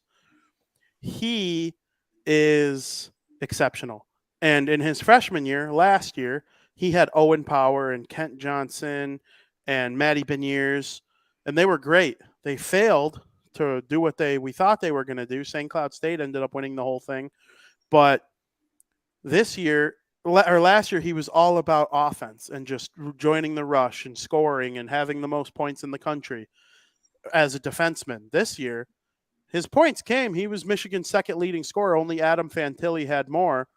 But he has put focus on his defending, his positioning, and everything else that goes into being a high-caliber NHL player. And he's been trying to put it all together. And the offense has come, the defense has come, and I just think he's a world-class player. I think he's the 4th best prospect in the world right now. It's fair. It is fair. You think he'll play for the Devils this year? See, I don't know. I mean, I guess he could play the final 2 games, like you said. Buffalo and Washington. They play. But are they going to do that? I don't know, to be honest with you. Tom Fitzgerald said he will join the team once he's done. That doesn't necessarily mean he will play. I'm going to say no. There's no reason for him to play the final 2 games. Interesting. I do think he does. I think he plays the final 2. Why? Let's see if he could play in the playoffs. You think he would potentially play in the playoffs? Yeah. He's very If that's the case, then maybe. I think he's so good. There's no way he's not helping you more than Brennan Smith. Is that allowed to play in the playoffs? Oh yeah. McAvoy did it. BU got bumped in the Frozen Four, and he went and joined the Bruins and was their best defenseman in the playoffs besides Chara. There was another example. Fox chose not to because he didn't want to play for the Hurricanes. There are a couple players who have done it. So I definitely think it's possible that he plays, and they'll try to figure out if he would make an impact. I mean, his skating, it would hype up Jack. You'd see him get to another level, I think. It would be a really nice feeling to see Luke play for the Now Devils your this year. mic is crackling a little bit, but it's fine. Maybe it's just me playing with this. Oh, maybe, I don't know. It's fine now. I'm fidgety.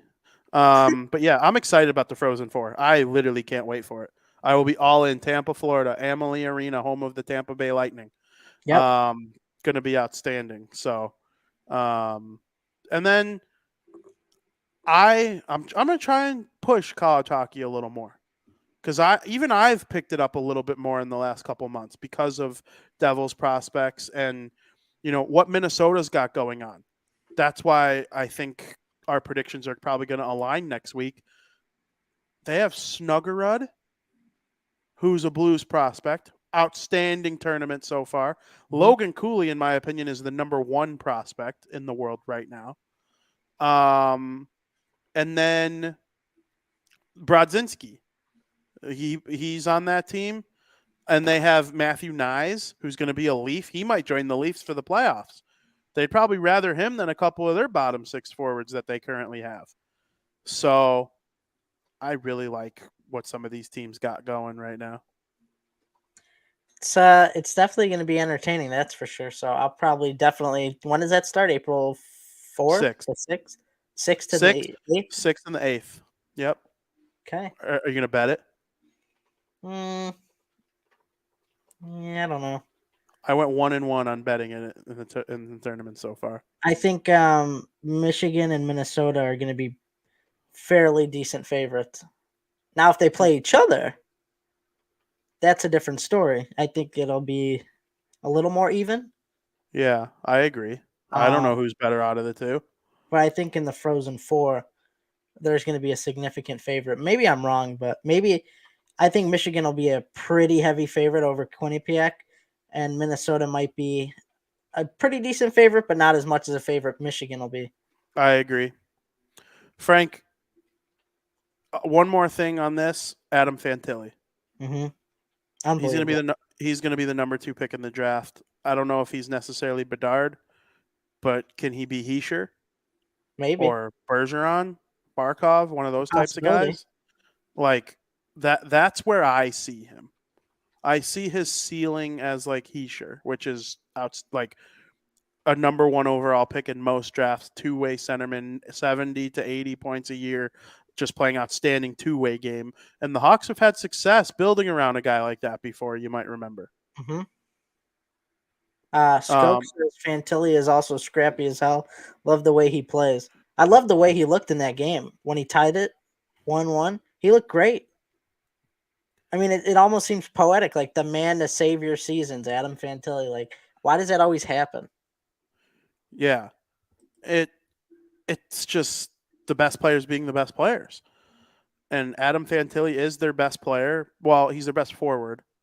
It's hard to say. Like, if Luke Hughes were in this draft right now, he'd probably be the number 1 or number 2 pick behind Bedard. But like, that's just so hard to put into perspective because of the year difference and experience and all that. But man, Fantilli's so good. I have a take. I have a team that I see him playing for, and I just have a hunch. Fantilli? And I think I'm gonna bet it. I don't know if that's how much. What, the second pick? No, you could do the second pick. Oh, who's gonna land the second pick? Oh, yeah. I think you can, right? I think you can too. Yeah, 100%. I have. Yeah, maybe. Okay. I hit on Seattle having the second pick in 2021. Did you really? Yeah, 100%. I think you could do the first pick. Yeah, I did not hit on that.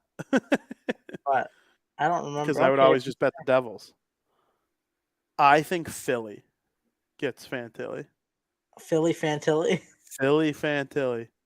He's just a flyer, man. He's just a flyer. Like, I just have this odd feeling like either Chicago, Columbus, or San Jose get Bedard and Philly gets Fantilli. I could see him going to Anaheim. Fantilli? That'd be I cool. could just picture his name on a Ducks jersey. And he'd be perfect for Zegras because Zegras is like the offensive-minded, gifted hands type guy. If he played with a player like Fantilli, who's responsible defensively, also outstanding offensively, tons of skill, I just see that as a match made in heaven. And then Bedard's best fit in terms of the players he could play with might be it's either the Hawks or Columbus. Because if he went to Columbus, he could play with hockey. And if he went to Chicago, I think Reichel Bedard was probably their first line to start next year. Oh yeah, Reichel down the middle and then Bedard on his right wing, that'd be which cool. would be really, really cool. I agree. Trying to see here. Yeah, Connor Bedard. He'll be the number 1 pick. Guaranteed. What do you think? You know, for a man that ended the WHL season with 71 goals and 143 points, I'm excited. I mean, there's really not much more we could say about him, right? I mean, the time is coming. May 8th, we'll know exactly where he's going to go. Whoever wins the draft lottery on May 8th, we know where he's going to be. There's not much more to say on him. I'm getting excited. The closer we get, we're less than 2 months away from finding out. I'm excited to see how he performs in his first ever playoff game in the WHL. He's never played in a WHL playoff game, so that'll be interesting to see how he performs under that sort of pressure. He's got a lot of pressure coming into the NHL because it's not going to be like last year when we're watching him like, all right, Shane Wright's not 1. He's probably going to go 2. Oh, he didn't go 2. Well, he's got to go 3.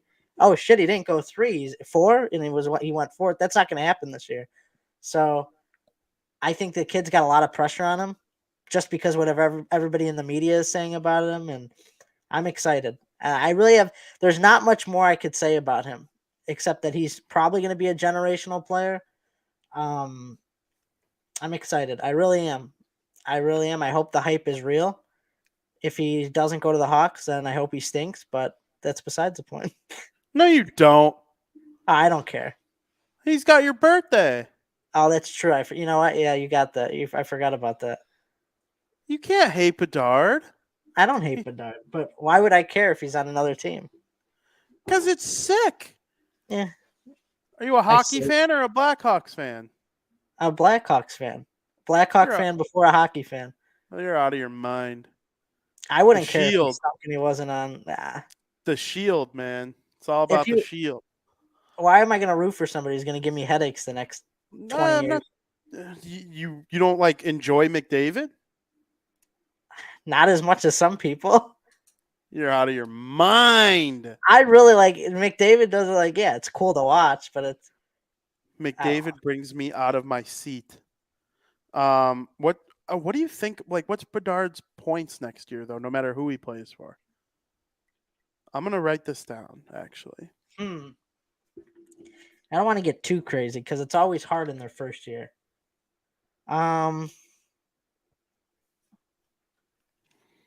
85.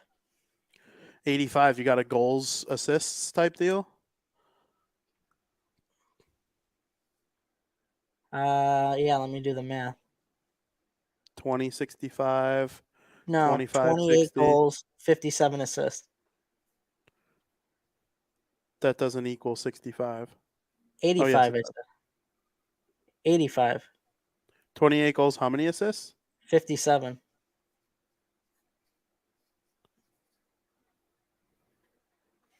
Skoke says, I kind of have the vibe like Bedard's career won't mean as much to me if he's not with us. See, that's how I feel. I'm sorry, Frank. I was reading something. One more time. 28 goals, 57 assists. How many points is that? 85 points. So you're on the higher end. Yeah. Than me. You're on the higher end than me because I was thinking 25 goals and 45 assists for 70 points. 70 points? How many goals? 25. Okay. Maybe I'm dead ass off. Austin Matthews had 69 points in his rookie year, and 40 of them were goals. Bedard is more of a goal scorer, but I don't know. Skokes agrees with you, I guess. Yeah, Career won't mean that much. if he doesn't come to the Hawks, it's no more bad for Bedard. It's hashtag bash Bedard. I mean, that's an interesting way to look at it. For me, it's like if you're great, and you're good for hockey, I want hockey to be the most popular sport. And I will die on that hill. If you're great, I like you. I love watching Sidney Crosby. I love Alexander Ovechkin. I love McDavid. I love Draisaitl. The Nate Dogg. It was nice that the Hawks had two guys like that for a long time up front. It's Taves so and weird Kane. because when it comes to hockey, like any other sport, I kind of agree with you. But I think it's because I love hockey so much and I love the Hawks so much. It's so different. Like if there's players in the NBA that are great, I love it. Like if John Morant's playing or Devin Booker or, I just love it. But when it comes to hockey, no, I'm not that way. I don't know. Maybe it's just because I love hockey so much. That makes sense. It's weird. Yeah, it is weird. I agree. But we gotta love Bedard. We gotta cherish him. Oh, don't worry. I'll be cherishing him if he's a Hawk. Oh, I'm sure you will, pal. Frank, that is some outstanding hockey conversation. Sorry, I got a little distracted by these guys right up my window. I mean, imagine a guy walking up to your window with a chainsaw, and you have no idea why. Well, I thought I was gonna die mid-show, but he was just a nice man doing the work out sure there. would have to go on, right? Like, Yeah. Oh no, you continue. Just make sure you follow the script I presented to you. And love Bedard. Jesus, love all the best players. You don't have to love them when they play the Hawks. You don't even have to love them when it's late in the season and they might affect the Hawks' chances of making playoffs. But enjoy them. Enjoy the best players. Root for Ovechkin. Root for Crosby to have 2,000 points. Root for Ovechkin to break Gretzky's goal record. Enjoy McDavid. You're breathing the same time as legends. Enjoy it. Connor Bedard's one of them. Can't wait. Frank, speaking of legends, you watched a legendary, terrible finish to a great show. And I have a feeling you kind of agree with me based on your ending comment. Overall, great show. we'll Said talk. nothing about how great you thought the end was. I didn't get any exclamation points like I did in previous seasons. We'll I get to know it. the outcome had to have annoyed you. If it didn't, you have no soul. We will get to that in period number 3. Welcome to period 3. Before we begin, I can't hear you again. maybe it's the thing. What thing? Period. The graphic? Oh no. What thing? I can't hear you.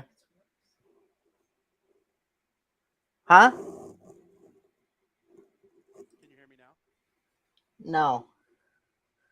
Hold on.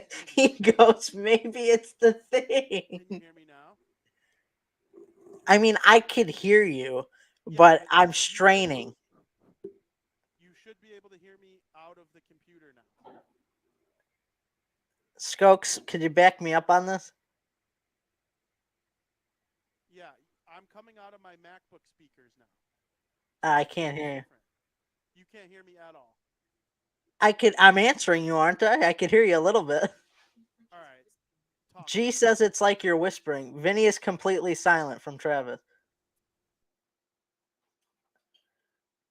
It was really low. It was worse than before, but yeah. Vinny is very faint. See, I'm glad I have a little backup. It's all right. We'll get it fixed. I'm excited to discuss my Thrones talk. I'm very excited. Finally finished it. But yeah, here he is. How do I sound now? A little better. A little better. 1, 2, 3, 4, 5, 6, 7, 8. I would say if I had to rank your volume on a scale of 1 to 10, you were a 1 before, and now you're like a 2.5. How am I now? Like a 2.5. Same thing. Travis says he came back really faint but went out again. I could hear him. I could still hear him. That sounds decent. Decent. What about now? Testing You one, think that sounds different? Yeah, Travis says you sound like you're a mile away. It's so weird. I'm getting annoyed because both times. Why don't you unplug your mic? Are you not in there, Mike? Maybe it's us. If Skoke says he sounds decent, but that ain't decent. Can you hear me now? Hello? Testing 1, 2, 3, 4, 5, 6, 7, 8. Mile away still. Hello? I unplugged this. Oh wait, What? wait, talk. Testing 1, 2, 3, 4, 5. You're at like a 4. You're at like What a about 4. now? Holy shit. Wow. Hello? Testing 1, 2, 3, 4, 5, 6, 7, 8, 9, 10. Now, yeah, I mean, I don't know what you did, but you're like screaming now. Jesus Christ. Now it sounds like you're in my house. What is going on? What did you just do to make it better? Testing 1, 2, 3, 4, 5, 6, 7, 8, 9, 10. I mean, How am I now? It'll just have to do. I mean, I can lower it though again. No, I mean, just leave it. Hello? Testing 1, 2, 3. No, 4. up. Up. Testing 1, 2, 3, 4, 5, 6, 7, 8, 9, 10, Keep going a little bit. 11, 12, Getting 13, better. 14, 15, 16, Up. 17, 18. Hello? Testing 1, 2, 3, 4, 5, Yep. 6. He's back. Annoyed. So annoyed. Hate that. He's back. Tom goes, Vinny, quit shouting. You were like Ah! so loud. We're back, EP. I hate technical difficulties almost as much as I hate the Game of Thrones ending. All right, now we could talk. Before we keep going, if you definitely. haven't watched Game of Thrones and you plan on it, get out. Go.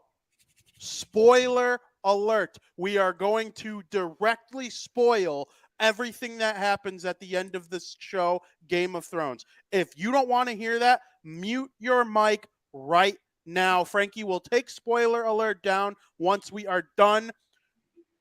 You have 5 seconds until we dive into it. If you don't want to know the ending of Game of Thrones, click away right now. Give him a few seconds. Frank, that was a fucking bullshit ending. All right. So here's pretend going into season 8. I told you guys I'm probably gonna like the ending. I'm not as much as a hater as you guys. It pains me to agree with you guys. It really does. Honestly, like I didn't want to agree with you guys. Well, no shit, because you don't want to believe it. But like a lot of things that like everybody thinks is bad, it's like I don't think is that bad. Here's the thing. I disagree with season 8 being bad. Because I don't hate season 8. I hate the way it ended. Right? I hate who was on the throne. What? The whole time I'm thinking, if this motherfucker tries to tell me that Bran the Broken being the fucking king of Westeros is a good thing, I'm going to punch him in his face. I sat there to G. I'm like, they should give it to Bran as a joke. I said that. And then it happened. I go, I was just kidding. I was like, no, I was just doing that to be an ass. I also didn't like the way the White Walker story finished. It felt rushed. They were that powerful, and it just ends like that. And Arya Stark was able to jump out of nowhere and kill the Night King?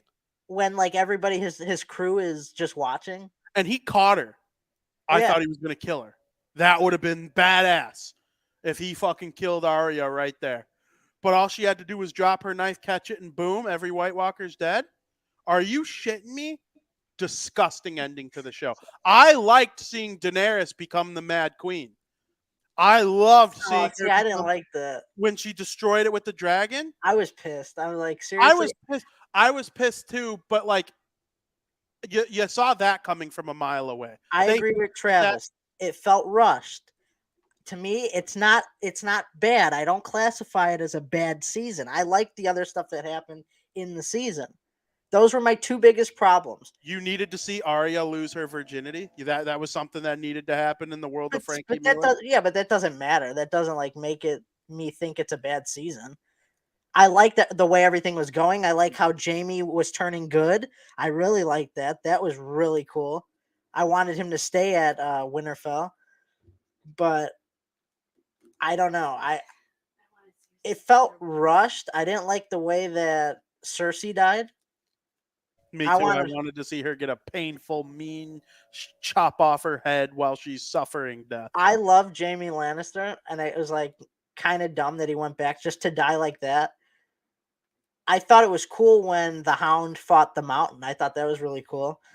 That was a cool moment. But then again, when Cersei's hand just died by the mountain like that, that felt kind of rushed too. It's like, why'd they have to do 6 episodes?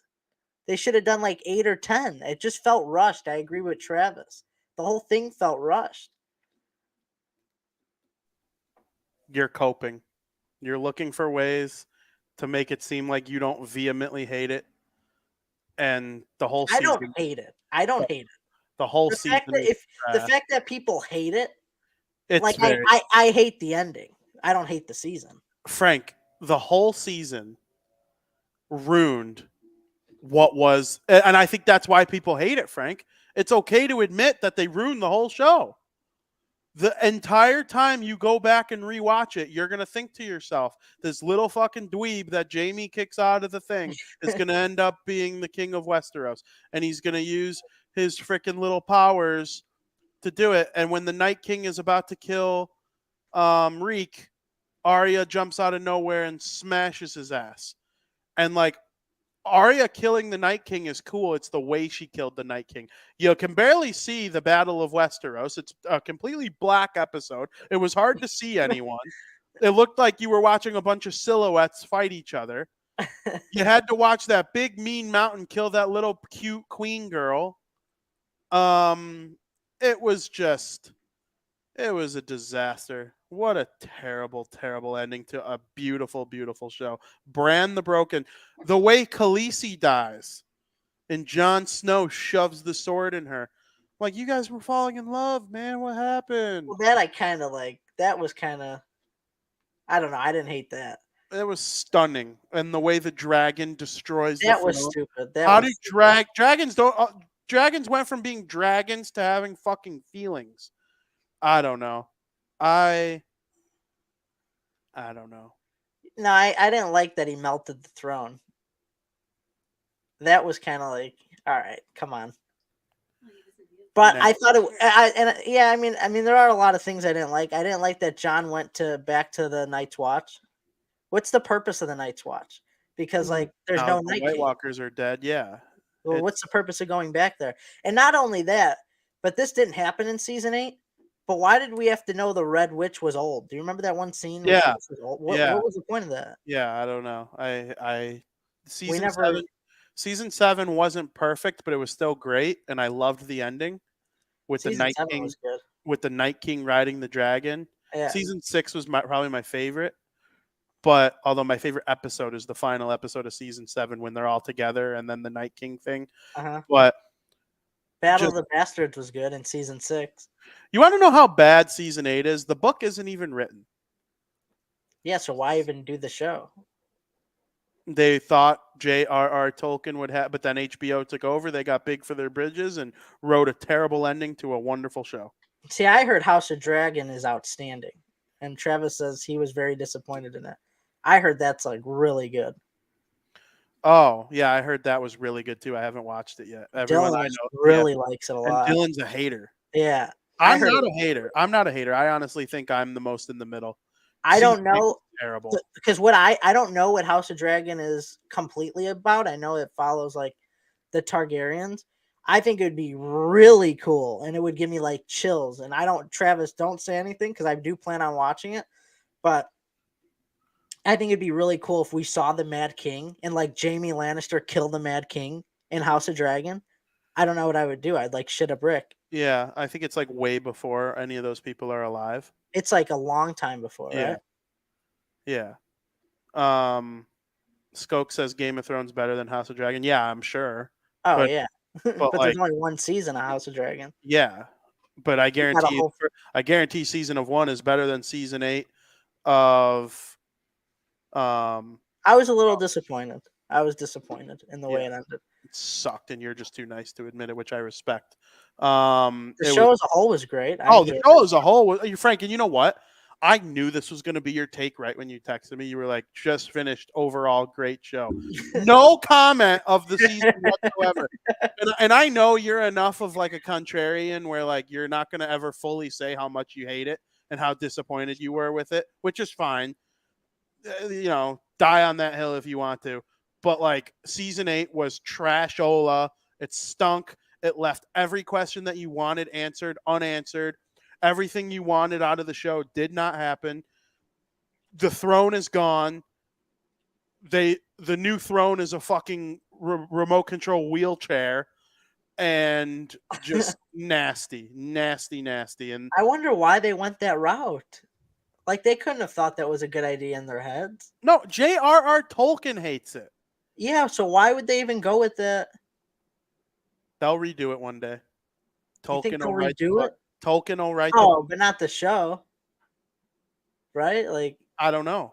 When he releases the book, I will read it and see that as the ending in my brain. I might have to too. I mean, that was just dog shit. Bran the Broken is the king. I thought going into the season that the Night King was going to win. And this was before movie where bad guy wins without saying the name. Don't say name.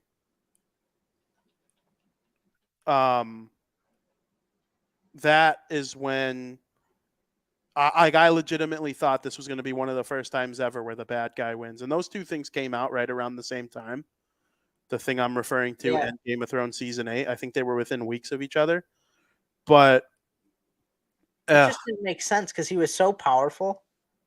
The Night Army, the Night King. He turned a fucking dead dragon into a sweet blue eyes white dragon looking thing.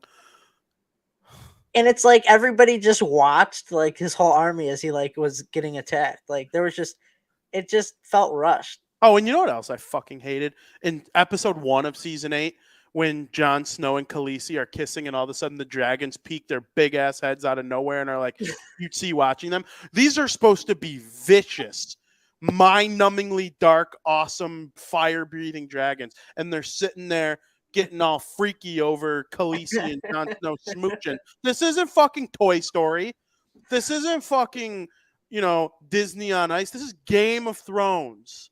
Okay, one of the most evil, backstabbing, ruthless shows of all time. And I have two dragons getting all horny over Jon Snow and Khaleesi kissing. That show was so awesome from seasons 1 through 8. You're honestly reviving my memory of my hatred for season 8. Just absolutely magnificently horrible. I don't think any of us would have written a worse ending. I know Bran the Broken wouldn't have been the fucking king if I wrote the show. That's for damn sure. I thought it would have been cool if Jon Snow ended on the throne. I thought Jon Snow. I was between Jon Snow and the Night King. I thought it would have been cool. Yeah. No, even after we knew what was going on when they were discussing. Yeah, like in that little. I thought it'd been cool if they said, "Well, he's the rightful ruler of the throne." I mean, yeah. The only thing I liked where they sent Arya. They can make a cool another sequel show on her life from there. Yeah. And I would watch the fuck out of that. I really like Arya. Arya Stark is amazing. Oysters, crabs, and cockles. Oysters, clams, and cockles. Yeah, I like that. Such a great show. But hey.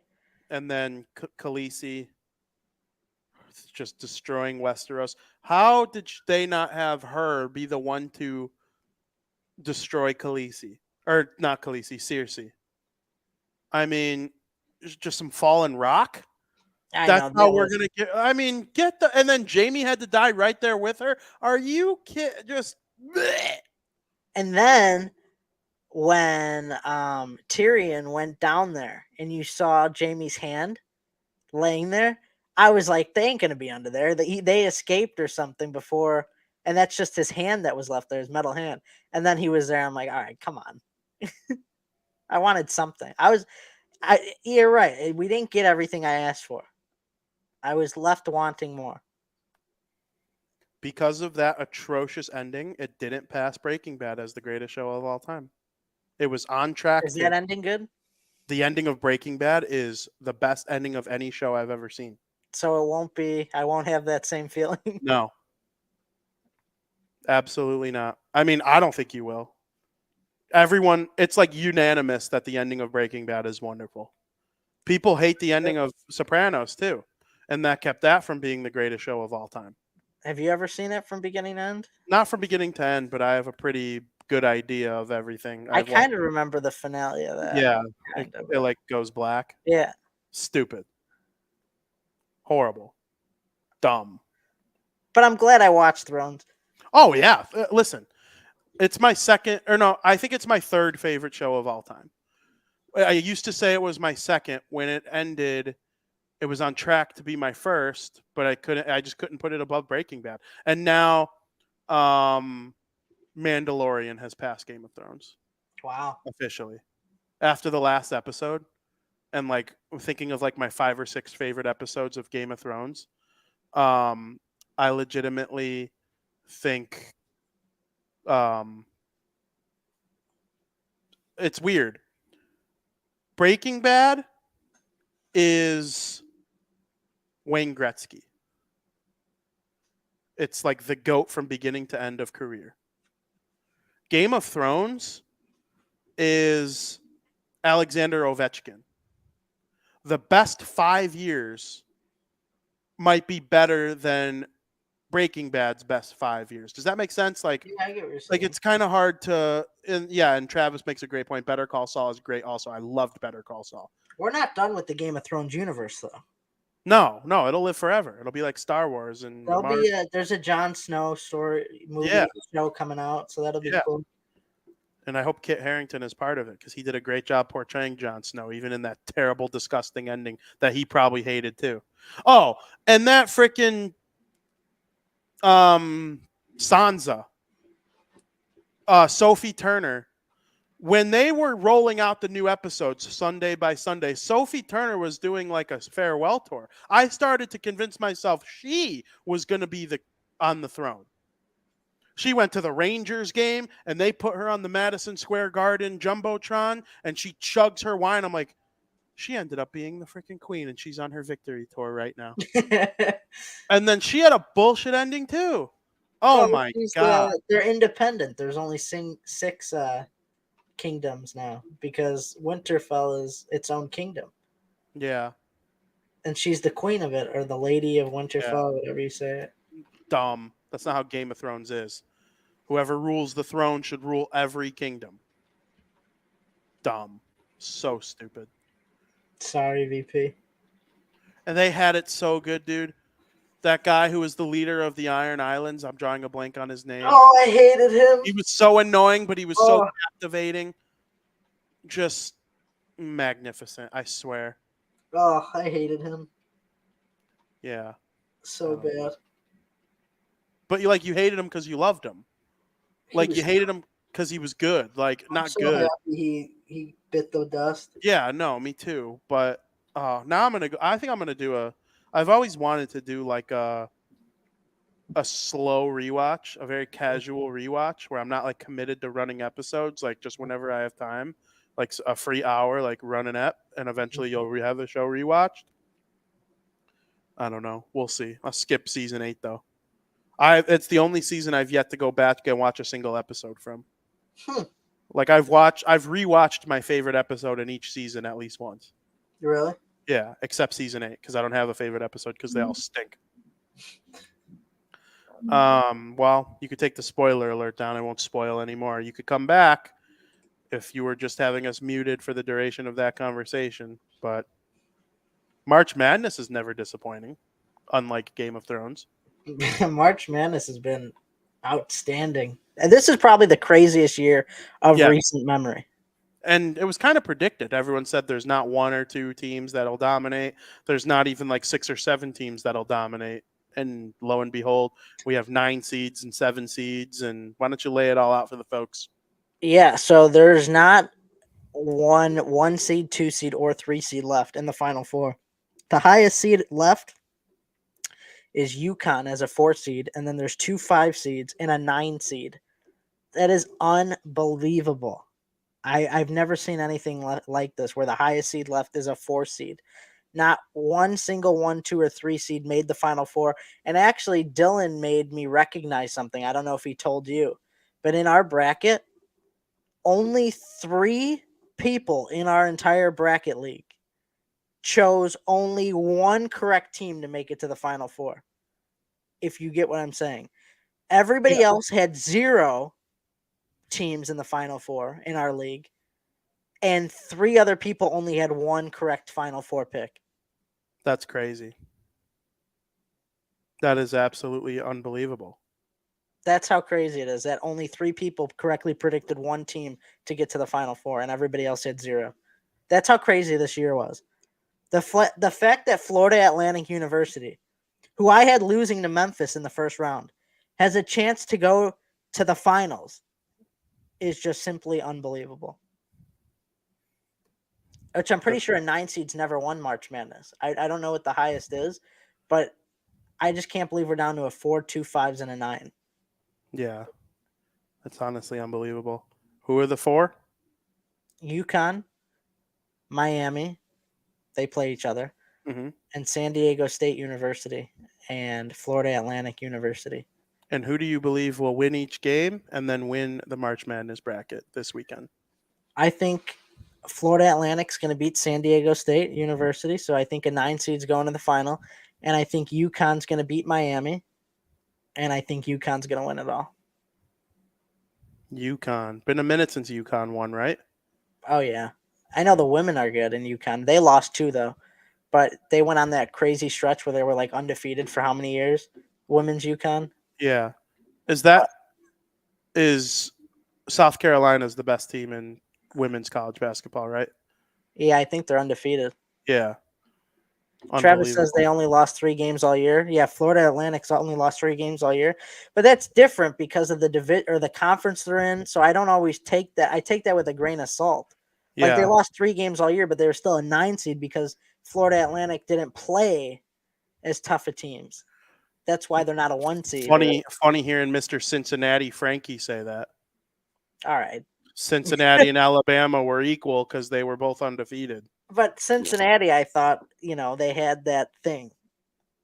And they didn't have that thing. There's no thing in college football. Travis says Villanova was an 8 when they won, and that was highest seed. Yeah, 9's never won. And I don't think a 9 is going to win this year, but, I mean, the fact that they have a good chance of getting to the championship, to me, anything could happen then. Yeah, absolutely. It is unbelievable. Well, I hope everybody enjoys their March Madness. Frank, in addition to March Madness, hockey, the NBA going on right now, opening day is tomorrow. Yep. And everyone's getting excited to watch their Major League Baseball teams get in action. We will be getting you ready on Crosstown Crosstalk opening day edition tomorrow, where we are going to have a couple people come chime in, make some predictions, talk about who we think is going to win MVP, Cy Young in both leagues, who's going to win each division, how are the White Sox going to do, how are the Cubs going to do. I want Frankie to come in and talk about his Seattle Mariners for 10 minutes. Probably not going to happen. 10 minutes. I won't be at home at that time. And you can do it on your phone. My phone. Yes. It's always at 1% because of how old my phone is. Literally, it lives on 1%. I'm not kidding you. It's probably at 1% 5 times out of the day. It is so bad. I can't do anything on it. That's funny. Get Frankie a new phone so he could come on and talk Mariners and MLB The Show. And MLB The Show just came out. So make sure you tune into Crosstown Crosstalk tomorrow. Travis will make an appearance and talk White Sox. I believe Joe Mandel's coming on, a couple other barroom people, and we will discuss the White Sox and the Cubs at length and a bunch of other things. A couple of hot takes coming from VP too, so make sure you tune in tomorrow, opening day. Very much looking forward to that. Frank, I think it is time for you to help make America richer with America's favorite podcast segment of the week. I hope this doesn't fuck up my mic. Breaking Bets.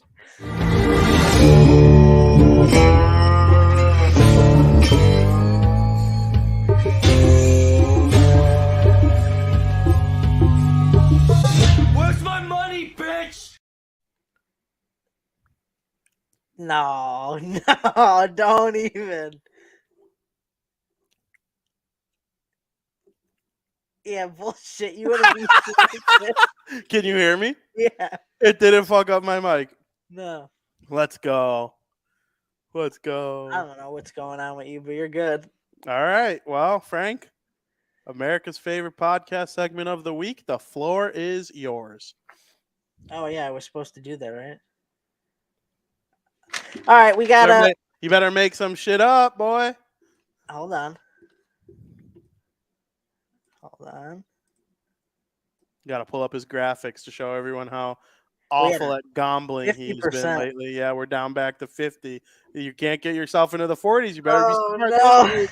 We need 2 of 3 to stay above 50. We got 3 picks, and we're gonna start with some hock. Good old fashioned hock. Or as Vinny likes to say, puck. All right, Love we watching puck. got a great game tonight. Islanders against the Washington Capitals. Big game for the Islanders. Not as big as a game for the Washington Capitals. Right now, the Islanders are playing meaningful games. Washington's been a really heavy slump lately, but it could go either way, honestly. But I really like the way the Islanders have been playing. So I got to take the Islanders at minus 120. A little bit of Vival there. I don't feel comfortable taking the Capitals, even though they're a home dog. I still like the value you're getting with the Islanders just because of how consistent they've kind of been. And, Washington's been consistently bad. So I will hop on the New York Islanders money line at minus 120. Come on, let's get another hot pick in. We're above 50% in the NHL, so let's keep it going. Then I love this pick. I really do. In the NBA, the Clippers are playing the Grizzlies. The line opened up as the Grizzlies -5. And all of a sudden, it's like a pick 'em. Last time I checked, Clippers were +1.5. That's my pick. Clippers +1.5 at -109. But then when I was writing it down, it moved to even. So the Clippers are slowly becoming a favorite. I know the Grizzlies have a lot of injuries that are occurring. It's just really weird that the line jumped that much from the Grizzlies -5, and the Grizzlies are on a 7-game win streak, so they've been hot lately. I think this is a perfect spot where the win streak of the Grizzlies ends, so I love the Los Angeles Clippers money line if it's a pick 'em. If not, I see them at +1.5. But once again, I don't have the lineup. This is just written down, so the odds are subject to change. If they're plus points, I would take the Clippers plus points. If they're plus a half or maybe even +1, I'd probably just stick with Clippers money line. But I have written down Clippers +1.5 at -109. It's probably my favorite play of the day of all my picks. And then finally, because March Madness is winding down, this will be a pick for Saturday. Wait, whenever it is, it's Saturday or Sunday this week. Florida Atlantic University is facing off against San Diego State University. Everyone has underestimated Florida Atlantic all year. I'm the same way. I admit to it. They have beaten some pretty good teams. They beat Memphis. They beat Tennessee. They beat Kansas State. They're playing San Diego State. And this could be the time where Florida Atlantic, their dream run ends. I'm not going to go against them. I'll take them +2.5 at -127. You're getting a free basket, free 2.5 points. They very well may get destroyed this game. And if that's the case, so be it. But I'm done underestimating them. I'm going to take them +2.5, and let's see if they win or keep it close. Florida Atlantic University +2.5 at -127. Let's get it done. There you go. Very exciting. Frankie trying to get back over 50%. Because it'll be either over or under, depending on how we go this week. You were hot there for a minute. Now you run into a little bit of a cold stretch. It happens. I was hot for a hot minute there. See you tomorrow, Travis. I was a little bit hot there for a minute. I nailed Leon Draisaitl scoring a goal at +2 something. Hit a 3-team NHL parlay on the same day that I hit a 2-game college hockey parlay, and then the next day I lost a 3-team NHL parlay and lost a college hockey parlay. So I've been on a little bit of a cold streak again. It happens. Gambling sucks. You gonna try and convince me that you're frozen, even though I keep moving? I mean, be better. Yeah, at least I could hear you. Yeah, that's true. Fix your And damn mic. I want everybody to come to Crosstown Crosstalk tomorrow because we are going to get you so ready for regular season baseball. The grind starts now. 162 ahead of us. Can't frickin' wait. It's going to be so much fun. I hope to see as many people at the ballpark this season as possible and hope to see everybody in here every Thursday talking baseball. And then, of course, on Monday nights, you'll be hearing me a lot more White Sox focused when we do South Burbs Hitman. Crosstown Crosstalk is more broad, all MLB type stuff, some Cubs. And then South Burbs Hitman is all White Sox all the time. In-depth analysis on pretty much every aspect of the team. So I'm very much looking forward to that, and especially tomorrow's Crosstown when we're going to kind of talk to everyone about your favorite team. If you got something to say about your favorite team, you are more than welcome to join. You know how to find me. I'm at Twitter at Vinny Parisi. You can reach out to me and make an appearance on the show. I'm having it be for everyone. So I'm very much looking forward to it. I'm about to tweet out my predictions because I'm going to do it tonight. I'm going to tweet them and then I'll say them on the show again tomorrow. But I'll go more in depth on it. I'm going to have the Mariners make the playoffs, I think.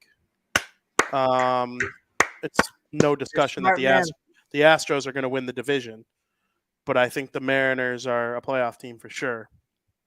It'll be exciting. I'm going to probably biasly pick the White Sox to win the Central. I really want them to. And I don't think the Central sends a wild card team. So we'll see what I end up putting out there. But Julio's I'm excited about it. Sweet this year. Julio is going to be so sweet this year. I just hope it's not when I'm playing Mr. Dylan Carballo in fantasy baseball. I hope he goes 0 for 20 that week. I was so jealous when he got him. Yeah. There's nothing I could do. And then freaking Adam takes Glasnow with his last pick, even though I was listening to an interview of Tyler Glasnow to hear about his injury. And then Adam took him. I paused the interview and never finished it. Just so pissed off. But yeah, that's baseball. Get you ready for it. That's our show. Make sure you read all my stuff. I'm not going to list every site. They're on the screen. You can follow me on Twitter at Vinny Parisi. I retweet everything I write. And Frankie Mueller's at apptrigger.com. Follow him at the King Bean. That's our show. I hope everybody enjoyed all the hockey analysis we had today. By next week, more teams will have clinched, and there will for sure be some Western teams that clinched next week by this time. Next year. Yeah. Next week at this time, there will be a West team that clinches. Vegas could have clinched yesterday, but they choked. So that'll be really interesting. Looking forward to that, though, and make sure you come right back here to discuss more hockey in addition to the other great shows at the Barroom Network. I hope everybody enjoys the rest of their evening. Always stay hockey, always stay sports, and as always, thank you for listening.